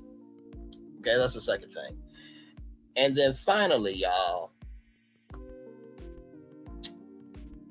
child, when it comes to feeling slighted about something, you have to recognize if you were even worthy of the opportunity. With that being said, everybody, it's time for the best outro on YouTube. Know what you do and do what you know. Never say you weren't born special, because you are always born a blessing. Trust you may not be where you want to be, but by the end of it, you'll be where you need to be. Do what you've been chosen to do. Wise one thing to call yourself is nothing. Be chosen. One love, much love, all love. We have spent time with you. You have spent time with us. And hopefully by spending time together, Ross will be great together.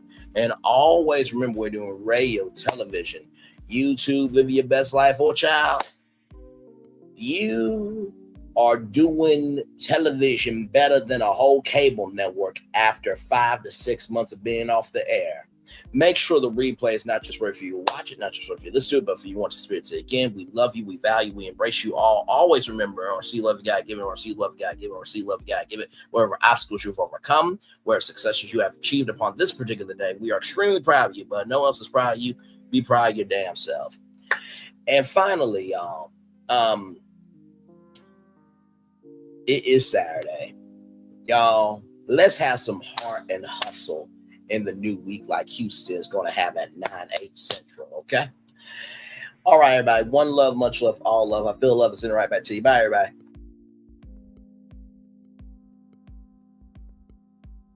I thought I should tell you they've been talking about you. Yeah, they've been talking about you. They've been talking about the fact that they've done everything they could to stop you and everything they could to block you, but you still win. They've been talking about the fact that they have undermined your success and they have tried to sabotage your seasons, but you keep winning. They've been talking about the fact that even though they don't like each other, they get together to try to kill you, but you keep winning. They've been talking about the fact that you were voted least likely to succeed, but like cream, you keep rising to the top. They've been talking about how they tried to burn your world down, but like the phoenix, you rose from the ashes. They've been talking about you. And you know what they say? Oh, she's just lucky. He's just lucky. But no, you ain't lucky. You're anointed. You got something on you. You got favor on you. You got power on you. You were born to win. Now they can call it luck, but it's grace. They can call it luck, but it's favor. But whatever they call it, it doesn't matter, because you know what God calls you? Do you know what God calls you? A winner. I thought I should tell you they've been talking about you. Yeah, they've been talking about you. They've been talking about the fact that they've done everything they could to stop you and everything they could to block you, but you still win. They've been talking about the fact that they have undermined your success and they have tried to sabotage your seasons, but you keep winning. They've been talking about the fact that even though they don't like each other, they get together to try to kill you, but you keep winning. They've been talking about the fact that you were voted least likely to succeed, but like cream, you keep rising to the top. They've been talking about how they tried to burn your world down, but like the phoenix, you rose from the ashes. They've been talking about you. And you know what they say? Oh, she's just lucky. He's just lucky. But no, you ain't lucky. You're anointed. You got something on you. You got favor on you. You got power on you. You were born to win. Now they can call it luck, but it's grace. They can call it luck, but it's favor. But whatever they call it, it doesn't matter, because you know what God calls you? Do you know what God calls you? A winner. I thought I should tell you they've been talking about you. Yeah, they've been talking about you. They've been talking about the fact that they've done everything they could to stop you and everything they could to block you, but you still win. They've been talking about the fact that they have undermined your success and they have tried to sabotage your seasons, but you keep winning. They've been talking about the fact that even though they don't like each other, they get together to try to kill you, but you keep winning.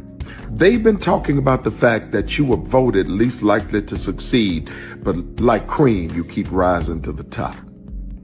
They've been talking about how they tried to burn your world down, but like the phoenix, you rose from the ashes. They've been talking about you. And you know what they say? Oh, she's just lucky. He's just lucky. But no, you ain't lucky. You're anointed. You got something on you. You got favor on you. You got power on you. You were born to win. Now they can call it luck, but it's grace. They can call it luck, but it's favor.